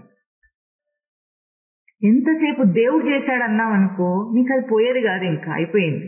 ఎవరో చేస్తే ఎవరోనే తీయాలి. నువ్వు చేసుకుంటే నువ్వు చేసుకున్నావని తెలిస్తే మనమే తీసేసుకుంటాం. లేదు ఎవరో చేస్తున్నారని ఎప్పుడు ఎంత దాకా నీ మూర్ఖత్వం అక్కడే ఆగిపోతుందో ఆ దేవుడు ఆ దేవుడు ఆ దేవుడు అని ఎంతసేపు అంటావో ఈ సంసారం నిన్ను విడిచిపెట్టిపోదు. ఎందుకు? ఆ దేవుణ్ణి కల్పించింది కూడా నీ మనస్సే. ఆ దేవుడు ఎక్కడో ఉన్నాడు కనుక నీ మనస్సు దాన్ని ఆరోపణ చేస్తుంది కనుక ఆ దేవుడు ఎక్కడా లేడు, నీ ఊహలోనే ఉన్నాడు కనుక ఆ ఊహలో ఉన్న దేవుడు కల్పించిన ఈ ఊహా సంసారం నీకు ఎప్పటికీ పోదు. ఆ దేవుణ్ణి ఆ దేవుడు కల్పించాడంటున్న ఈ సంసారాన్ని కూడా కల్పించింది నీ మనస్సే. అది తెలుసుకో. తెలుసుకుంటే నీ మనస్సులో నువ్వు కల్పించావని తెలుసుకుంటే దాని మీద నీకు ఎప్పుడు విసుగు విరాగం వస్తుందో ఉపసంహారం చేసుకుంటాడు జీవుడు. భయంకరమైన కళ వస్తే ఏం చేస్తావు? ఈ సంసారం నీకు అంత భయంకరంగా ఎప్పుడు కనిపిస్తుందో నువ్వు లేచి కూర్చుంటావు. అంటే లేచి కూర్చోవడం అంటే సత్యాన్ని తెలుసుకుంటాం, ఇది అబద్ధం అని తెలుసుకుంటాం. లేచి కూర్చొని ఏమైంది? కళలో భయంకరమైన కళను లేచి కూర్చుంటే ఏమైంది? కళలో కలిగిన భయ ఆందోళన అన్నీ పోయినాయి ఒక్కసారి. అమ్మయ్యా అంటున్నావా? అమ్మ అయ్యా ఇద్దరు గుర్తొస్తారు అప్పుడు, అవునా? అట్లాగే ఇప్పుడు కూడా నువ్వు లేచి కూర్చోవాలంటే అంత భయంకరంగా దాన్ని చూడు. బాగుందని చూస్తే పడుకొని ఉంటాడు అట్లాగే. ఈ కళ బాగుంది అనుకోండి. అందుకే చచ్చర పుట్టడం లేదు మనుషులకి. పోయిన వారం ఏమిటి దీనికి ఒక ఉపమానం ఏం చెప్పుకున్నాము? హారర్ సినిమా నచ్చేవాడికి వాడిని ఏం చేయగలవు నువ్వు? ఇంకా భయంకరమైన సినిమా, దయ్యాల సినిమా బాగుందంటే వాడు అట్లా చూస్తూనే ఉంటాడు, ఏడ్చుకుంటూ భయపడుకుంటూ చూస్తాడు. అట్లాగే ఈ మనుషులందరూ భయపడుకుంటూనే ఈ ఊహా జగత్తులో ఉంటారు. సత్సంగత్వం నిస్సంగత్వం వాళ్ళకి ఏం అక్కర్లేదు, రారు. కానీ సాధకుడు ఏం చేయాలి?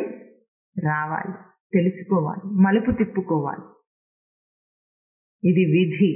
అప్పుడు గాని ఈ ఆరోపణ, జీవభావపు ఆరోపణ, అపనింద తొలగదు. నువ్వు జీవుడివి కాదు. జీవుడు వ్యవహారంలో నిన్ను జీవుడిని తయారు చేశారు అందరు కలిసి. నువ్వు జీవుడివి కాదు. ఈ అపనింద తీసేసుకో. ఏ వ్రతం చేస్తావు? సాధన వ్రతం చేస్తావు. సాంగత్యాన్ని మార్చుకుంటావు. మార్చేసుకుంటే ఒక్కటే మొదటి మెట్టు. ఇక్కడ ఈ శ్లోకంలో మనకేం చూపించారంటే ఒక్కటే మలుపు తిప్పు. ఆ మలుపు తిప్పటంలో అదొక సీక్వెన్స్. అదేమిటి? ఆ క్రమం వెళ్ళిపోతుంది. సత్సంగత్వం. నువ్వు చేయవలసింది ఒకటే, సాంగత్యం మార్చు. ఇన్ని రోజులు ఏ సాంగత్యంలో ఉన్నావు, ఇప్పుడు దాని సాంగత్యం మారిస్తే ఇంక అయిపోయింది. ఆ సాంగత్యం ఏమో సంసారాన్ని పెంచింది, ఈ సాంగత్యం ఏమో జీవన్ముక్తినిస్తుంది. చెప్పండి. సత్సంగత్వే నిస్సంగత్వం, నిస్సంగత్వే నిర్మోహత్వం, నిర్మోహత్వే నిశ్చలతత్వం, నిశ్చలతత్వే జీవన్ముక్తి. భజ గోవిందం, భజ గోవిందం, భజ గోవిందం, గోవిందం భజ మూఢమతే, సంప్రాప్తే సన్నిహితే కాలే, నహి నహి రక్షతి దుఃఖీకరణే. దేహం విడిచే సమయం వచ్చినప్పుడు సంప్రాప్తే సన్నిహితే కాలే, దేహం విడిచే సమయానికి వేవి నిన్ను రక్షించవు రక్షించవు రక్షించవు అని హెచ్చరిక చేస్తున్నారు ఇక్కడ శంకరుడు. గుర్తించి దీని నుండి వెనుతిరుగు, ఉపసంహారం చేసు. ఓం తత్ సత్.